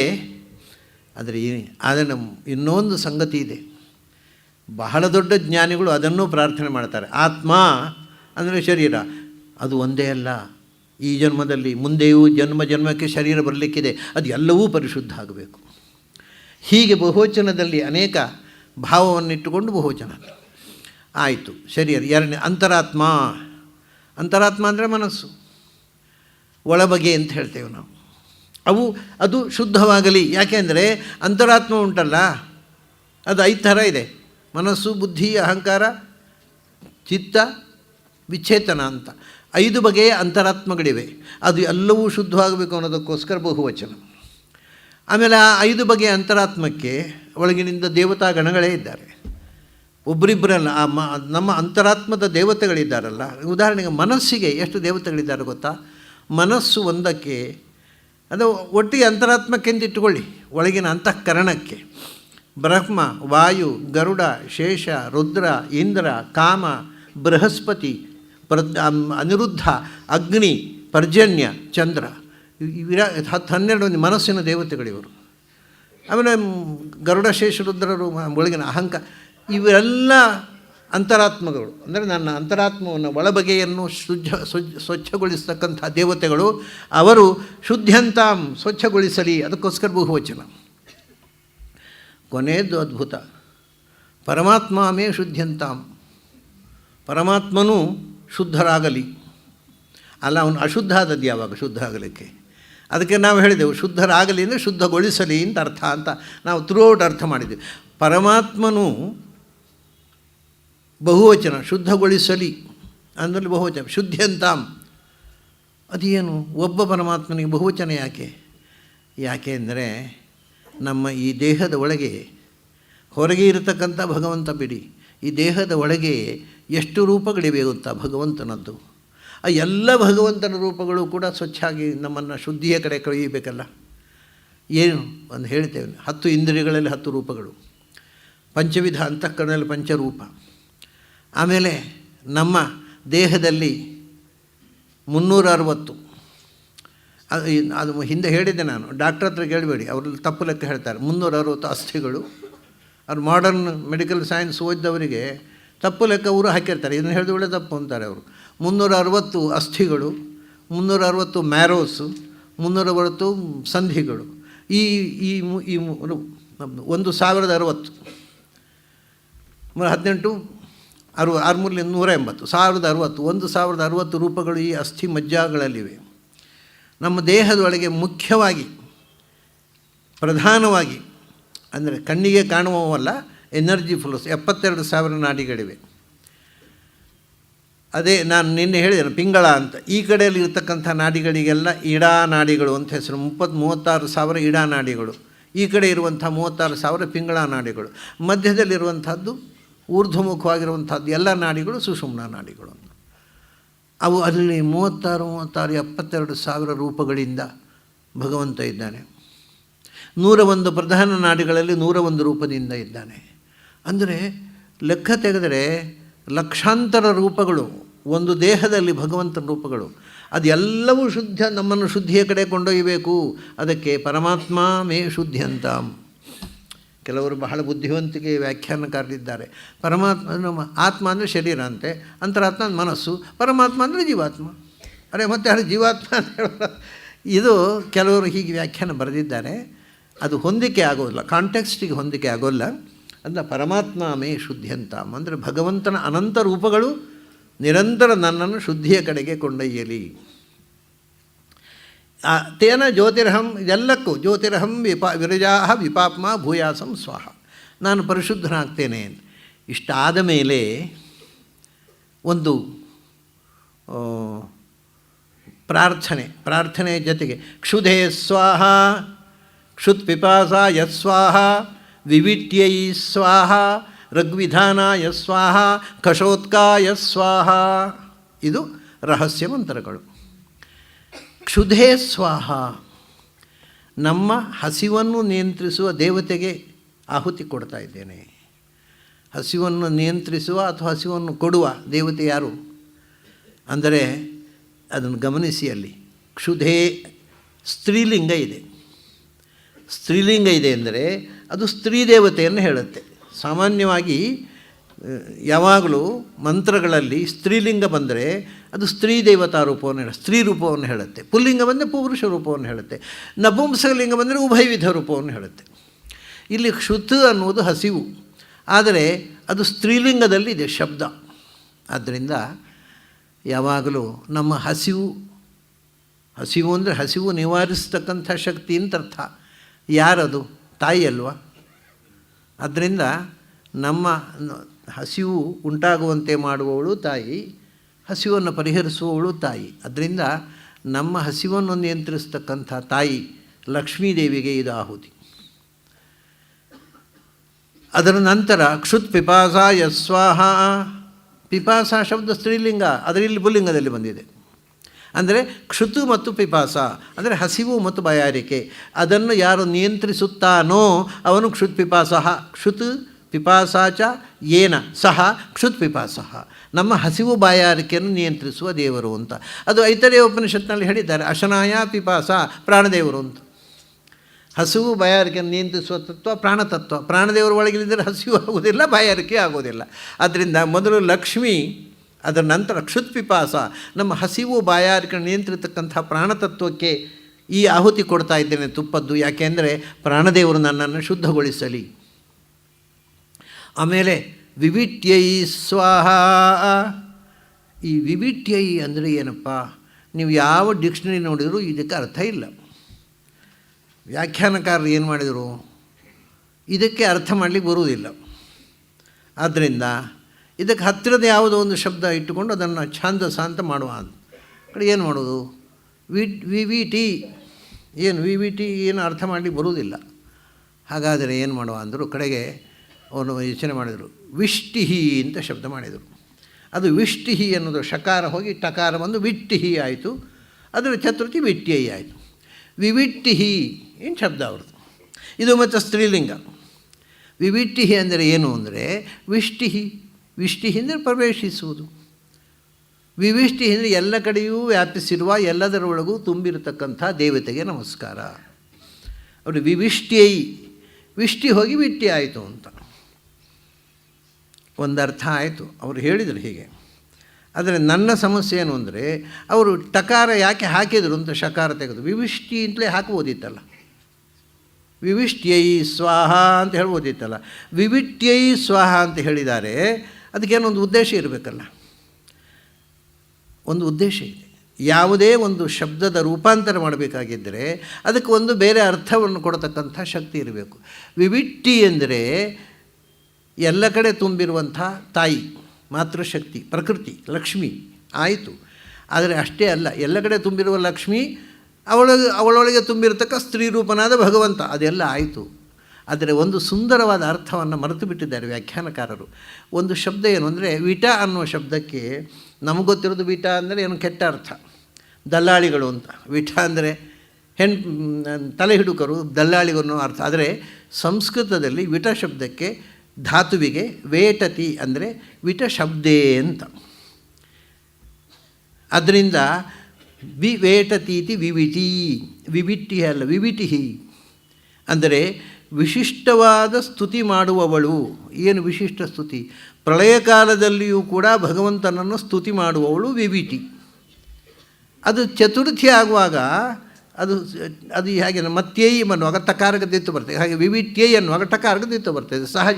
ಈ ಅರ್ಥವನ್ನು ಸ್ಫೋರಣ ಮಾಡುವುದಕ್ಕೋಸ್ಕರ ಶಕಾರ ತೆಗೆದು ಟಕಾರ ಹಾಗೆ, ಯಾಕೆಂದರೆ ಒಂದು ವಿಶಿಷ್ಟ ಅರ್ಥವನ್ನು ಹೇಳಬೇಕಾದ್ದು. ವಿವಿಟ್ಯೈ ಅಂದರೆ ಪ್ರಳಯ ಕಾಲದಲ್ಲಿ ಕೂಡ ಭಗವಂತನನ್ನು ಗಾನ ಮಾಡ್ತಾ ಇರುವ, ಎಲ್ಲರೂ ಮಲಗಿದ್ದಾಗ, ಯಾವುದೂ ಇಲ್ಲದೇ ಇದ್ದಾಗ ಭಗವಂತನನ್ನು ಗಾನ ಮಾಡತಕ್ಕಂಥ ಇದೇ ಶ್ರುತಿಗೀತ ಅಂತ ಭಾಗವತದಲ್ಲಿರುವಂಥದ್ದು.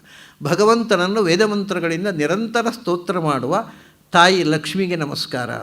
ಯಾಕೆಂದರೆ ಆ ವೇದನಾದ ನಮ್ಮನ್ನು ರಕ್ಷಿಸಬೇಕು. ತಾಯಿಯ ವೇದನಾದ ನಮ್ಮನ್ನು ರಕ್ಷಿಸು. ಅದಕ್ಕೆ ವಿವಿಟ್ಯೈ ಸ್ವಾಹ. ಆಮೇಲೆ ಋಗ್ವಿಧಾನಾಯ ಸ್ವಾಹ, ಕಷೋತ್ಕಾಯ ಸ್ವಾಹ. ಋಗ್ವಿಧಾನಾಯ ಅಂದರೆ ಅರ್ಥ ಆಗುತ್ತೆ ಕೇಳುವವರಿಗೆ. ಋಕ್ಕುಗಳು ಅಂದರೆ ಭಗವಂತನನ್ನು ಅರ್ಚನೆ ಮಾಡುವ ಮಂತ್ರಗಳು, ರುಚಸ್ತುತ ಅಂತ, ಅಥವಾ ಭಗವಂತನನ್ನು ಸ್ತೋತ್ರ ಮಾಡುವ ಮಂತ್ರಗಳು. ಹಿಂದೆ ಬಂದದ್ದೇ ಅಲ್ವ ವಿವಿಟಿಯಲ್ಲಿ. ಭಗವಂತನನ್ನು ಋಗ್ ಮಂತ್ರಗಳಿಂದ ಸ್ತೋತ್ರ ಮಾಡಿದವಳು ಲಕ್ಷ್ಮಿ. ಅವಳು ಮಾಡಿದ ಸ್ತೋತ್ರ ಯಾವುದೋ ಅದು ಋಕ್. ಆ ಋಕ್ ಎಲ್ಲಿಂದ ಬಂತು? ಅವಳು ಸ್ತೋತ್ರ ಮಾಡಿದಳು, ಆ ಋಕ್ ಎಲ್ಲಿಂದ ಬಂತು ಅಂದರೆ ಆ ಋಕ್ಕನ್ನು ಕೊಟ್ಟವನೇ ಇವ. ಋಗ್ವಿಧಾನಾಯ ಸ್ವಾಹ. ಆ ಋಕ್ಕುಗಳನ್ನು ಸೃಷ್ಟಿ ಆರಂಭದಲ್ಲಿ ಋಕ್ಕುಗಳನ್ನು ಉಪದೇಶ ಮಾಡಿದವನೇ. ಮತ್ತು ಋಕ್ಕುಗಳು ಕರ್ಮಗಳನ್ನು ಹಾಗೆ ಮಾಡಬೇಕು ಹೀಗೆ ಮಾಡಬೇಕು ಅಂತ ಏನು ವಿಧಾನ ಮಾಡ್ತೇವೆ, ಅದು ಯಾರಿಗೋಸ್ಕರ ಕರ್ಮವನ್ನು ವಿಧಾನ ಮಾಡ್ತಾವೋ ಅಂಥ ಭಗವಂತನೇ ನಮಸ್ಕಾರ. ಕೊನೆಗೆ ಕಷೋತ್ಕಾಯ ಸ್ವಾಹ, ಇದನ್ನು ಕೆಲವರು ಘಟೋತ್ಕಾಯ ಸ್ವಾಹ ಅಂತ ಪಾಠಾಂತರ ಇಟ್ಕೊಳ್ತಾರೆ. ಅದು ಎಲ್ಲಿ ಇಲ್ಲ ಆ ಪಾಠ, ಅದು ಸುಮ್ಮನೆ ಆ ಪಾಠಾಂತರವನ್ನು ಬಿಟ್ಟುಬಿಡೋದು ಒಳ್ಳೆಯದು. ಯಾರೋ ಒಬ್ಬರು ವ್ಯಾಖ್ಯಾನಕಾರರಿಗೆ ಅದು ಯಾವುದೋ ನಿದ್ರೆಯಲ್ಲಿ ಕನಸು ಬಿತ್ತೋ ಗೊತ್ತಿಲ್ಲ, ಘಟೋತ್ಕಾಯ ಅಂತ ಪಾಠ ಇಟ್ಕೊಂಡಿದ್ದಾರೆ. ಆ ಪಾಠ ಇಲ್ಲ, ಯಾವ ವೇದದಲ್ಲಿ ಕಷೋತ್ಕಾಯ ಅಂತ ಇರುವುದು. ಕಷೋತ್ಕ ಅಂದರೆ ಏನು? ತುಂಬ ಅದ್ಭುತವಾದ ನಾಮ ಇದು. ಕಷ ಧಾತುವಿಗೆ, ಇದೆಲ್ಲ ಮರೆತ ಅರ್ಥಗಳು, ಹಿಂದೆ ನಾನು ವೀಟ ಧಾತುವಿಗೆ ಶಬ್ದ ಅಂತ ಅರ್ಥ ಇದ್ದ ಹಾಗೆ ಕಷ ಧಾತುವಿಗೆ ಎರಡು ಅರ್ಥ ಹೇಳ್ತಾರೆ ಪ್ರಾಚೀನರು. ಒಂದು ಪ್ರಸಿದ್ಧ ಕಷ ಹಿಂಸಾಯಾಮ್ ಅಂತ, ಕಷಣ ಅಂದರೆ ನಾಶ ಮಾಡೋದು. ಇನ್ನೊಂದು ಕಷಕರಣೆ ಅಂತ ಇನ್ನೊಂದು ಧಾತು, ಅದು ಬಳಕೆಯಲ್ಲಿಲ್ಲ, ಪ್ರಾಚೀನ ಧಾತು ಪಾಠದಲ್ಲಿ ಇದೆ. ಹಾಗಾಗಿ ಕಷ ಅಂದರೆ ಮಾಡುವಿಕೆ ಅಥವಾ ನಾಶ ಮಾಡುವಿಕೆ. ಎರಡೂ ಭಗವಂತನ ಕ್ರಿಯೆ. ಸೃಷ್ಟಿ ಕಷ ಅಂದರೆ ಕಷಣ, ಕಷೆ ಸೃಷ್ಟಿ ಕ್ರಿಯೆಯಲ್ಲಿ ಭಗವಂತ ಸೃಷ್ಟಿ ಮಾಡ್ತಾ ಇರ್ತಾನೆ. ಆವಾಗ ಉತ್ಕಹ, ಯಾಕೆ ಸೃಷ್ಟಿ ಮಾಡಿದಪ್ಪ ನಿಮ್ಮ ದೇವರು? ಯಾಕೆಂದರೆ ಮಾಡುವುದಕ್ಕೊಂದು ಪರ್ಪಸ್ ಬೇಕಲ್ಲ. ದೇವರು ಯಾಕೆ ಸೃಷ್ಟಿ ಮಾಡ್ತಾನೆ? ಅವನಿಗೇನು ಪ್ರಯೋಜನ? ಏನಾದರೂ ಪ್ರಯೋಜನ ಇದೆ ಅಂತಂದರೆ ಸೃಷ್ಟಿ ಮಾಡೋ ಮುಂಚೆ ಅದು ಇರಲಿಲ್ಲ ಅಂತ ದೇವರಲ್ಲಿ ನ್ಯೂನತೆ ಬಂತು. ಪ್ರಯೋಜನ ಇಲ್ಲ ಅಂದರೆ ಎಂಥ ಹೆಡ್ಡರಿ ನಿಮ್ಮ ದೇವರು? ಒಬ್ಬ ಹೆಡ್ಡ ಕೂಡ ಪ್ರಯೋಜನ ಇಲ್ಲದೆ ಏನೂ ಮಾಡೋಲ್ಲ. ಅಂದರೆ ನಿಮ್ಮ ದೇವರು ಏನು ಪ್ರಯೋಜನ ಇಲ್ಲದೆ ಸುಮ್ಮನೆ ಮಾಡ್ತಾರೆ, ಬೇರೆ ಕೆಲಸ ಇಲ್ವ ದೇವರಿಗೆ? ಅದಕ್ಕೆ ಹೇಳಿದರು, ಹೋ ನಿಮಗೆ ಈ ಸಂಶಯ ಬಂತಾ? ಅದಕ್ಕೆ ಪರಿಹಾರ ನಮ್ಮದೇನು? ಕಷ ಅಂದರೆ ಕಷಣ ಸೃಷ್ಟಿ. ಯಾಕೆ ಅಂದರೆ ಉತ್ಕಾಯ ಅಂದರೆ ಉದ್ಗತ ಆನಂದಾಯ, ಆನಂದದ ಉದ್ರೇಕ. ಅದು ಪ್ರಯೋಜನ ಬೇಕಿಲ್ಲ. ತುಂಬ ಖುಷಿಯಾದಾಗ ನಾವು ಕುಣಿತೇವಲ್ಲ, ಯಾಕೆ ಕುಣಿಯೋದು? ಏನು ಪ್ರಯೋಜನ ಇಲ್ಲಪ್ಪ, ಖುಷಿ. ಭಗವಂತನೂ ಅಷ್ಟೇ, ಅದು ಓವರ್ಫ್ಲೋ ಆಫ್ ಇನ್ನರ್ ಜಾಯ್, ಅವನ ಆನಂದದ ಉದ್ಗಾರ ಅದು. ಆದ್ದರಿಂದ ಸೃಷ್ಟಿ ಮಾಡಿದ. ಉತ್ಕಾಯ ಉದ್ಗತವಾದ ಕ ಅಂದರೆ ಆನಂದ ಸಂಸ್ಥೆಯಲ್ಲಿ. ಅವನು ಆನಂದಾತಿರೇಕದಿಂದ ಸೃಷ್ಟಿ ಹೊರತು ಪ್ರಯೋಜನಕ್ಕೋಸ್ಕರ ಅಲ್ಲ. ಪ್ರಯೋಜನ ಇಲ್ಲ ಅಂತಲ್ಲ, ನಮ್ಮ ಪ್ರಯೋಜನಕ್ಕೋಸ್ಕರ. ಅವನಿಗೆ ಸ್ವಂತಕ್ಕೆ ಪ್ರಯೋಜನ ಇಲ್ಲ, ನಮ್ಮ ಪ್ರಯೋಜನಕ್ಕೋಸ್ಕರ ಸೃಷ್ಟಿ ಮಾಡಿದ. ಸಂಹಾರ ಯಾಕೆ ಮಾಡಿದ? ಸಂಹಾರ ಮಾಡುವಾಗ ದುಃಖ ಆಗಲಿಲ್ಲವ ದೇವರಿಗೆ? ನಾವೇ ಸೃಷ್ಟಿ ಮಾಡಿದ್ದನ್ನು ನಾವೇ ನಾಶ ಮಾಡ್ತೇವಾ? ವಿಷವೃಕ್ಷೋಪಿ ಸಂವರ್ಧ್ಯ ಸ್ವಯಂ ಚೇತು ಅಸಾಂಪ್ರತಮ್ ಅಂತಾನೆ ಕಾಳಿದಾಸ. ನಾವೊಂದು ಗಿಡ ನಡ್ತೇವೆ, ಅದು ವಿಷದ ಗಿಡ ಅಂತ ಗೊತ್ತಾದರೂ ಕೂಡ ನಾವು ಕಡಿಯೋಲ್ಲ ಅಂತ. ಅಯ್ಯೋ ನಾನೇ ಬಿತ್ತಿದ್ದಪ್ಪ, ನಾನು ಯಾಕೆ ಕಡೀಲಿ ಅಂತ.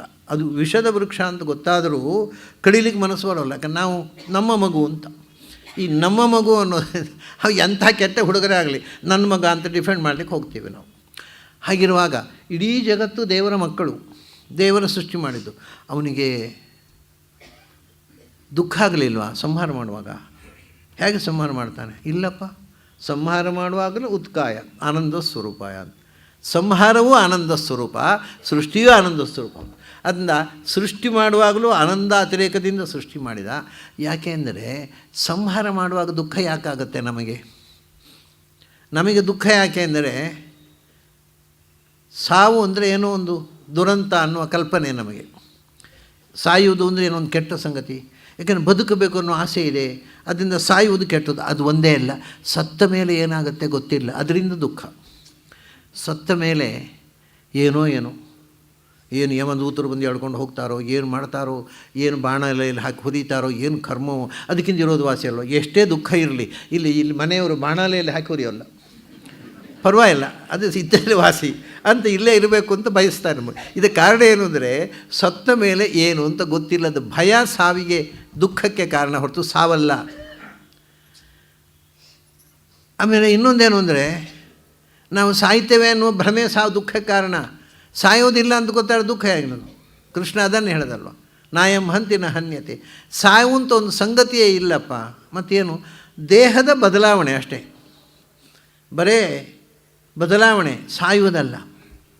ಹಾಗಾಗಿ ಭಗವಂತನಿಗೆ ಎಲ್ಲಿ ಯಾವಾಗ ಈ ದೇಹದಲ್ಲಿ ಬರಬೇಕು, ಈ ದೇಹದಿಂದ ಗೊತ್ತಿದೆ, ಅದರ ವ್ಯವಸ್ಥೆ ಆಗುತ್ತೆ ಅಷ್ಟೇ. ದುಃಖ ಏನುಂಟಲ್ಲಿ?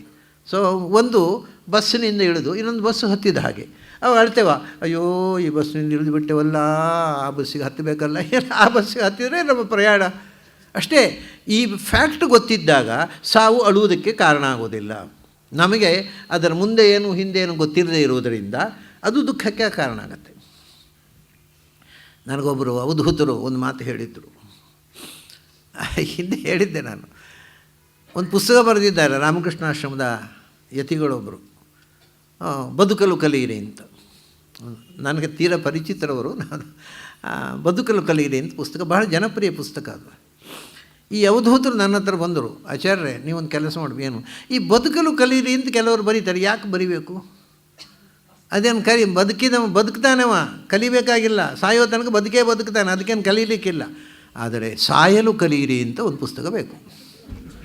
ಇದು ಅವ್ರು ಹೇಳಿದ ಮಾತು. ಯಾಕೆಂದರೆ ಎಲ್ಲರೂ ಸಾವು ಅಂದರೆ ಏನೋ ಒಂದು ಭಯಾನಕ ಅಂತ ತಿಳ್ಕೊಂಡಿದ್ದಾರೆ. ಸಾವು, ಅವರು ಹೇಳಿದ ಮಾತಿದು, ಸಾವು ಆನಂದಮಯವಾಗಿದೆ. ಆದರೆ ಅದು ಏನೋ ಭಯಾನಕ ಅಂತ ಹೆದರಿ ಸಾಯ್ತಾರೆ ಜನರು. ನಿಜವಾಗಿ ಸಾಯುವುದಕ್ಕಿಂತ ಹೆಚ್ಚು ಹೆದರಿ ಸಾಯ್ತಾರೆ. ಸಾವು ಹೆದರಬೇಕಾದ ವಸ್ತು ಅಲ್ಲ, ಸಾವು ಭಯಾನಕ ಅಲ್ಲ, ಸಾವು ಸುಂದರವಾಗಿದೆ. ಇದನ್ನು ಜನರಿಗೆ ಮುಟ್ಟಿಸಬೇಕು ಈ ಸಂದೇಶ. ಅದಕ್ಕೆ ಸಾಯಲು ಕಲಿಯಿರಿ ಅಂತ ಒಂದು ಪುಸ್ತಕ ಬರೀರಿ ಅಂತ ಹೇಳಿದರು ನನ್ನ ಹತ್ರ. ನಾನು ಬರೆದಿದ್ದರೆ ಯಾರೂ ತೊಗೊಳ್ತಿರ್ಲಿಲ್ಲ, ಅದರಿಂದ ಬರೀಲಿಲ್ಲ. ನಾನೇ ಮನೇಲಿ ಕಟ್ಟಿಡಬೇಕಷ್ಟೇ, ಒಬ್ಬರು ತೊಗೊಳ್ತಿರ್ಲಿಲ್ಲ ಅದನ್ನು. ಅದಕ್ಕೋಸ್ಕರ ಬರೆಯಲಿಲ್ಲ. ಆದರೆ ಇವತ್ತು ಪ್ರಸಂಗ ಬಂತು, ಹೇಳಿದೆ ಅಷ್ಟೇ. ಸಾವು ಅಂದರೆ ಹೇಗೆ ಆ ಎಕ್ಸ್ಪೀರಿಯನ್ಸ್ ಗೊತ್ತಾ? ಅವ್ರು ಹೇಳೋದು ಶಾಸ್ತ್ರಕಾರರು ಬಹಳ. ಈಗ ಒಂದು ಪಂಜರದೊಳಗೆ ಒಂದು ಹಕ್ಕಿ ಇರುತ್ತೆ, ನೀವು ಅದರ ಬಾಗಿಲು ತೆರೆದುಬಿಟ್ರೆ ಅದು ಆಕಾಶಕ್ಕೆ ಹಾರತ್ತಲ್ಲ, ಹಾಗೆ ಈ ದೇಹದ ಪಂಜರದಿಂದ ಹೊರಗೆ ಹೋಗುವಾಗ ಆ ಜೀವ ತುಂಬ ಖುಷಿ ಪಡುತ್ತೆ ಅಂತ. ಅದರಿಂದ ಸಾವು ಆನಂದಮಯವಾಗಿದೆ, ನಾವು ಇದನ್ನು ಅನುಭವಿಸಿದ್ದೇವೆ ಅಂತ ಹೇಳ್ತಾರೆ ಅವರು. ಅದಕ್ಕೆ ಒಂದು ಕಥೆ ಕೂಡ ಹೇಳ್ತಿದ್ರು ಅವರು. ಅವರ ಮನೆಯಲ್ಲೇ ಅವರ ಮಗನ ಹೆಂಡತಿ, ಅಂದರೆ ಅವರು ಸೊಸೆ ಅಂತ ಹೇಳ್ತಿರಲಿಲ್ಲ, ಅದಕ್ಕೋಸ್ಕರ ಹಾಗೆ ಹೇಳಿದೆ. ಆ ಹೆಂಡತಿಯನ್ನು ಸೊಸೆ ಅಂತಾಗಲಿ ಮಗನನ್ನು ಮಗ ಅಂತಾಗಲಿ ಹೇಳ್ತಿರಲಿಲ್ಲ, ಎಲ್ಲ ಇವರು ಅಷ್ಟೇ, ಇವರು. ಆ ಮಗನ ಹೆಂಡತಿಯ ತಂಗಿ, ಅವ್ರ ಮನೆಯಲ್ಲೇ ಇದ್ದು ಆಕೆಗೆ ಮದುವೆ ಆಗಿರಲಿಲ್ಲ. She was suffering from cancer, malignancy 4th ಸ್ಟೇಜ್ನಲ್ಲಿತ್ತು. ಆಕೆ ಹೆಚ್ಚು ದಿವಸ ಬದುಕೋಲ್ಲ ಅಂತ ಡಾಕ್ಟ್ರು ಹೇಳಿದರು. ಇವರು ಆ ಮನೆಯಿಂದ ಹೊರಟೋಗ್ಬಿಟ್ಟಿದ್ದಾರೆ, ಒಂದು ಚೀಟಿ ಬರೆದಿಟ್ಟು, ಈ ಸದ್ಯದಲ್ಲೇ ನೀನು ಈ ಪಂಜರದಿಂದ ಬಿಡುಗಡೆಗೊಳ್ಳುತ್ತೀಯ ಅಂತ ಚೀಟಿ ಬರೆದಿಟ್ಟು ಹೊರಟೋಗ್ಬಿಟ್ಟಿದ್ದಾರೆ ಆ ಹುಡುಗಿಗೆ. ಆಮೇಲೆ ಒಂದು ವಾರದಲ್ಲೇನೋ ಸತ್ತೋಯ್ತು ಆ ಹುಡುಗಿ. ಸತ್ತೋದಾಗ ಬಂದರು ಇವರು, ಬಂದು ಕುಣಿಯೋದು, ಅದು ಹೋಯ್ತು ಅಂತ ಕುಣಿಯೋದು, ಖುಷಿಯಲ್ಲಿ ನಗ್ತಾ ಕುಣಿತಾ ಇದ್ದಾರೆ ಅವರು. ಅಲ್ರಿ ನಿಮಗೆ ಬುದ್ಧಿ ಇಲ್ಲ, ಹುಚ್ಚ ಅಂತ ಹೇಳೋದಿಲ್ಲ ಜನ, ಅಲ್ಲಿ ಎಲ್ಲ ಅಳ್ತಾ ಇದ್ದಾರೆ ಮನೆಯಲ್ಲಿ, ನೀವು ಅದು ಹೋಯ್ತು ಅಂತ ನಗ್ತಾ ಇದೆ. ಅದಕ್ಕೆ ಅವ್ರು ಹೇಳಿದರು, ಅಲ್ಲಪ್ಪ ಅದು ಯಮಯಾತ್ರೆ ಅನುಭವಿಸ್ತಾ ಇತ್ತು, ಕ್ಯಾನ್ಸರ್ನ ಆ ನೋವಿನಿಂದ ಪಾರಾದೆ ಅಂತ ಅದು ನಗ್ತಾ ಹೋಗ್ತಾ ಇದೆ. ಅದನ್ನು ನೋಡಿ ನಾನು ಹೇಗೆ ಅಳೋದು? ನನಗೆ ನೀವು ಅಳುವರು ನೋಡೋ ಹುಚ್ಚನಾಗಿ ಕಾಣುತ್ತೆ, ಯಾಕೆಂದರೆ ಅದು ಆನಂದವಾಗಿ ಹೋಗ್ತಾ ಇದೆ, ನಾನು ಯಾಕೆ ಅಳಬೇಕು ಅಂತ ಕೇಳಿದರು ಅವರು. ಆದರೆ ಇದು ಅವರು ನಾನು ಅನುಭವಿಸಿದ ಸತ್ಯ ಅಂತ ಹೇಳ್ತಾರೆ. ಸಾವು ಸುಂದರವಾಗಿದೆ, ಯಾಕೆ ಜನ ಹೆದರ್ತಾರೆ? ಒಂದೇ ಬದುಕುವ ಬಯಕೆ, ಇನ್ನಷ್ಟು ಕಾಲ ಬದುಕಬೇಕು ಅನ್ನುವ ಆಸೆ, ಸತ್ತ ಮೇಲೆ ಏನೋ ಎಂತೋ ಅನ್ನುವ ಭಯ, ಇಷ್ಟೇ ಕಾರಣ. ಆದರೆ ಭಗವಂತನದು ಎರಡೂ ಇಲ್ಲಲ್ಲ. ಯಾವುದು ಯಾವಾಗ ಏನಾಗಬೇಕೋ ಅದು ಮಾಡ್ತಾ ಹೋಗ್ತಾನೆ. ಸಾಯುವುದೂ ಇಲ್ಲ, ಬದುಕುವುದೂ, ಹುಟ್ಟುವುದೂ ಇಲ್ಲ, ಬರೇ ಬದಲಾವಣೆಗಳು.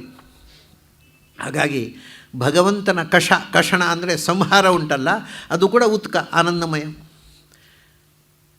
ಕಷೋತ್ಕ ಯಸ್ವಾಹ ಅಂದರೆ ಇದೆಲ್ಲ ಈ ಅನುಸಂಧಾನವನ್ನು ನಮಗೆ ಕೊಡುವಂತ ಅವನಿಗೆ ತುಪ್ಪದ ಆಹುತಿ. ಹುಟ್ಟುವುದು ಅಂದರೆ ಒಂದು ಸಂಭ್ರಮ, ಸಾಯುವುದು ಅಂದರೆ ದುಃಖ, ಅದು ಎರಡೂ ಅಲ್ಲ, ಅದು ಸಹಜ ಸ್ಥಿತಿ. ಒಂದು ದೇಹದಿಂದ ಇನ್ನೊಂದು ದೇಹಕ್ಕೆ ಹೋಗೋದು ಅಷ್ಟೇ. ಹುಟ್ಟುವುದು ಅಂದರೆ ಇನ್ನೊಂದು ದೇಹಕ್ಕೆ ಹೋಗೋದು, ಸಾಯುವುದು ಈ ದೇಹದಿಂದ ಆ ಕಡೆಗೆ ಹೋಗೋದು ಒಂದೇ. ಆಲ್ಮೋಸ್ಟ್ ಎರಡು ಒಂದೇ ಸಂಗತಿಯ ಎರಡು ಸ್ಟೇಜ್ಗಳು ಹೊರತು ಹುಟ್ಟು ಸಾವುತ್ತೆ ಇಲ್ಲ ಅನ್ನೋ ಈ ಎಚ್ಚರ ಕೊಡು.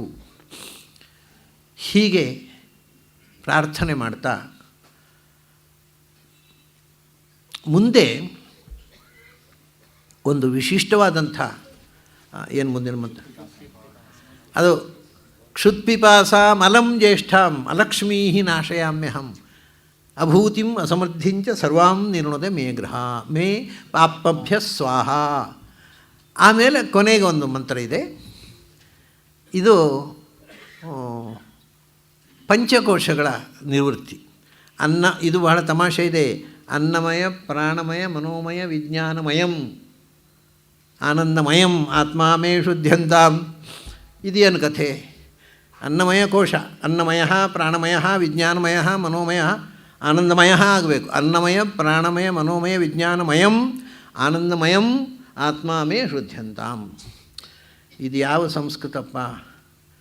ಇದನ್ನು ಹೇಗೆ ಕೂಡಿಸೋದು? ಸಂಸ್ಕೃತ ಪಂಡಿತರು ಒದ್ದಾಡ್ತಾರೆ. ಸ್ವಲ್ಪ ಮಟ್ಟಿಗೆ ನೀವು ಕಲಿತ ಸಂಸ್ಕೃತವನ್ನು ಮರೀಬೇಕು. ಅಂದರೆ ಈಗ ಒಂದು ಪಾಣಿನಿಯ ಚೌಕಟ್ಟಿನ ಒಳಗೆ ಕಲಿತ ಸಂಸ್ಕೃತವನ್ನು ಮರೀಬೇಕು. ಮರೆತು ನಿಜವಾದ ಸಂಸ್ಕೃತದ ಕಡೆಗೆ ನಾವು ಹರಿಬೇಕು. ನಾವು ಈಗ ಕಲ್ತಿರೋದೆಲ್ಲ ಕೃತಕ ಸಂಸ್ಕೃತ. ಆದರೆ ಸಹಜ ಸಂಸ್ಕೃತ ಅಂತ ಒಂದಿದೆ. ಈಗ ನೋಡಿ, ನಾವು ಕನ್ನಡದಲ್ಲಿ ಗ್ರಂಥದಲ್ಲಿ ಬರೆಯುವಂಥದ್ದು ಒಂದು ರೀತಿ ಬೇರೆ. ನಾವು ಗ್ರಂಥದಲ್ಲಿ ಬರೆಯುವಾಗ ಮಾತಾಡೋಲ್ಲ. ನಾವು ಮಾತಾಡುವ ಕನ್ನಡ ಬೇರೆ. ನಾವು ಬರೆಯುವಾಗ ಮಾತಾಡುವುದಿಲ್ಲ ಹೇಳುವಾಗ ಮಾತಾಡೋಲ್ಲ, ಬರೋಲ್ಲ, ಹೋಗೋಲ್ಲ. ಹಾಗೆ ಬರೆಯೋಲ್ಲ, ಬರೋದಿಲ್ಲ, ಹೋಗೋದಿಲ್ಲ. ಹಾಗಾಗಿ ಮಾತಾಡುವ ಕನ್ನಡ ಒಂದು ಬೇರೆ ಇದೆ. ಮತ್ತು ಗ್ರಂಥದ ಗ್ರಾಂಥಿಕ ಕನ್ನಡ ಒಂದು ಬೇರೆ ಇದೆ, ಬುಕ್ಕಿಶ್ ಕನ್ನಡ. ಅಂದರೆ ವೊಕ್ಯಾಬ್ಯುಲರಿ ನಾವು ಮಾತಾಡತಕ್ಕಂಥದ್ದು ಬೇರೆ ಇದೆ. ಅದೇ ಥರ ಸಂಸ್ಕೃತದಲ್ಲಿ ಗ್ರಾಂಥಿಕ ಸಂಸ್ಕೃತ ಬೇರೆ ಇದೆ ಮತ್ತು ಆಡುಮಾತು ಆಗಿದ್ದ ಸಂಸ್ಕೃತ ಬೇರೆ ಇದೆ. ವೇದಕಾಲದ ಋಷಿಗಳದ್ದು ಆಡುಮಾತಿನ ಸಂಸ್ಕೃತ. ಈ ಗ್ರಂಥದ ಸಂಸ್ಕೃತ ಅದು ಪಾಣಿನಿಯ ಸಂಸ್ಕೃತ.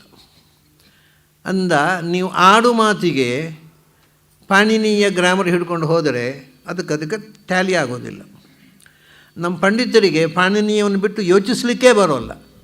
ಹಾಗಾಗಿ ಸಂಕಟ ಪಡ್ತಾರೆ. ಅಯ್ಯೋ, ಏನು ಮಾಡೋದಪ್ಪ, ಈ ವೇದದಲ್ಲಿ ಹೀಗೆ ಪ್ರಯೋಗ ಮಾಡಿಬಿಟ್ಟಿದ್ದಾರೆ, ನಮ್ಮ ಕೈಯಲ್ಲಿ ಆದರೂ ಪ್ರೂಫ್ ರೀಡಿಂಗ್ ಗೊತ್ತಿದ್ದರೆ ಕರೆಕ್ಟ್ ಮಾಡಿಬಿಡ್ತಿದ್ದೆವು, ತಪ್ಪು ಪ್ರಿಂಟ್ ಆಗಿಬಿಟ್ಟಿದೆ ವೇದ ಮಂತ್ರಗಳೆಲ್ಲ ಅಂತ ಒದ್ದಾಟ ಪಡ್ತಾರೆ ಪಂಡಿತರು. ಯಾಕೆಂದರೆ ಅವರಿಗೆ ಸಂಸ್ಕೃತ ಆಡು ಮಾತಾಗಿ ಗೊತ್ತೇ ಇಲ್ಲ. ಅದು ಬರೇ ಬುಕ್ಕಿಶ್ ನಾಲೆಜ್. ಅದರಿಂದ ಅವರಿಗೆ ಬರೇ ಬುಕ್ಕಿಶ್ ನಾಲೆಜ್ ಅಷ್ಟೇ ಅಲ್ಲ, ಈ ಉಪನಿಷತ್ತು ಅಂದರೆ ಬುಕ್ಕಿಶು, ಅದರ ಎಕ್ಸ್ಪೀರಿಯೆನ್ಸೂ ಇಲ್ಲ, ಭಾಷೆಯ ಅರಿವು ಇಲ್ಲ, ಅದರ ವಿಷಯದ ಅರಿವು ಇಲ್ಲ, ಬರೇ ಬುಕ್ಕಿಶ್ ಆಗಿ ಕೂತಿದೆ ಇವತ್ತು ಉಪನಿಷತ್ತು ಅಂದರೆ. ಅದು ದೇವಭಾಷೆ. ಋಷಿಗಳು ಅದನ್ನು ದೇವಭಾಷೆಯಲ್ಲಿ ಮಾತಾಡುವಾಗ ಅದನ್ನು ಹೇಗೆ ಬಳಸ್ತಾರೆ ಅನ್ನೋದಕ್ಕೆ ಈ ಎರಡು ಮಂತ್ರಗಳ ಉದಾಹರಣೆ. ಯಾಕೆಂದರೆ ಇಲ್ಲಿ ಮೊದಲನೇ ಮಂತ್ರದಲ್ಲಿ ಹಾಗೆ ಕ್ಷುತ್ ಪಿಪಾಸ ಮಲಾಂ ಜ್ಯೇಷ್ಠಾಂ ಅಂತ ಶ್ರೀ ಸೂಕ್ತದಲ್ಲಿ, ಇಲ್ಲಿ ಕ್ಷುತ್ ಪಿಪಾಸ ಮಲಂ ಜ್ಯೇಷ್ಠಾಂ ಅಲಕ್ಷ್ಮೀಂ ಆಗಬೇಕು, ಅಲಕ್ಷ್ಮೀ ಅಂತಿದೆ. ಹಿಂದೆ ಬಂತು ಸುಮಾರು ಬಹುವಚನ. ಆದರೆ ಇದು ಇಲ್ಲಿ ಎರಡು ಕಡೆ ಕೂಡ ವ್ಯಾಕರಣದ ರೀತಿಯ ಅರ್ಥ ಆಗೋಲ್ಲ ಇದು. ಅದಕ್ಕೆ ವ್ಯಾಕರಣವನ್ನು ಮೀರಿದ ಸಂಸ್ಕೃತಕ್ಕೆ ಹೋಗಬೇಕು, ಅಂದರೆ ವೇದಕಾಲದ ಆಡು ಮಾತಿಗೆ ಹೋಗಬೇಕು. ಆಗ ಅದು ಏನು ಹೊಸ ಅರ್ಥ ಕೊಡುತ್ತೆ ಅನ್ನೋದನ್ನು ತಿಳ್ಕೊಂಡಾಗ ವೇದದ ಸಂಸ್ಕೃತ ಉಂಟಲ್ಲ, ತುಂಬ ಖುಷಿ, ಆನಂದವೂ ಆನಂದ. ಅದನ್ನು ಆಡು ಮಾತಿನ ಹಿನ್ನೆಲೆಯಲ್ಲಿ ವ್ಯಾಕರಣವನ್ನು ಮುರಿದು ಅದಕ್ಕೆ ಅರ್ಥ ಮಾಡುವುದು ಹೇಗೆ ಅನ್ನೋದನ್ನು ನಾವು ನಾಳೆ ದಿವಸ ಸೇರಿದಾಗ ನೋಡೋಣ. ಅಲ್ಲಿ ತನಕ ನಿಮಗೆಲ್ಲ ಅಭಿನಂದನೆಗಳು ಮತ್ತು ಅಭಿವಂದನೆಗಳು.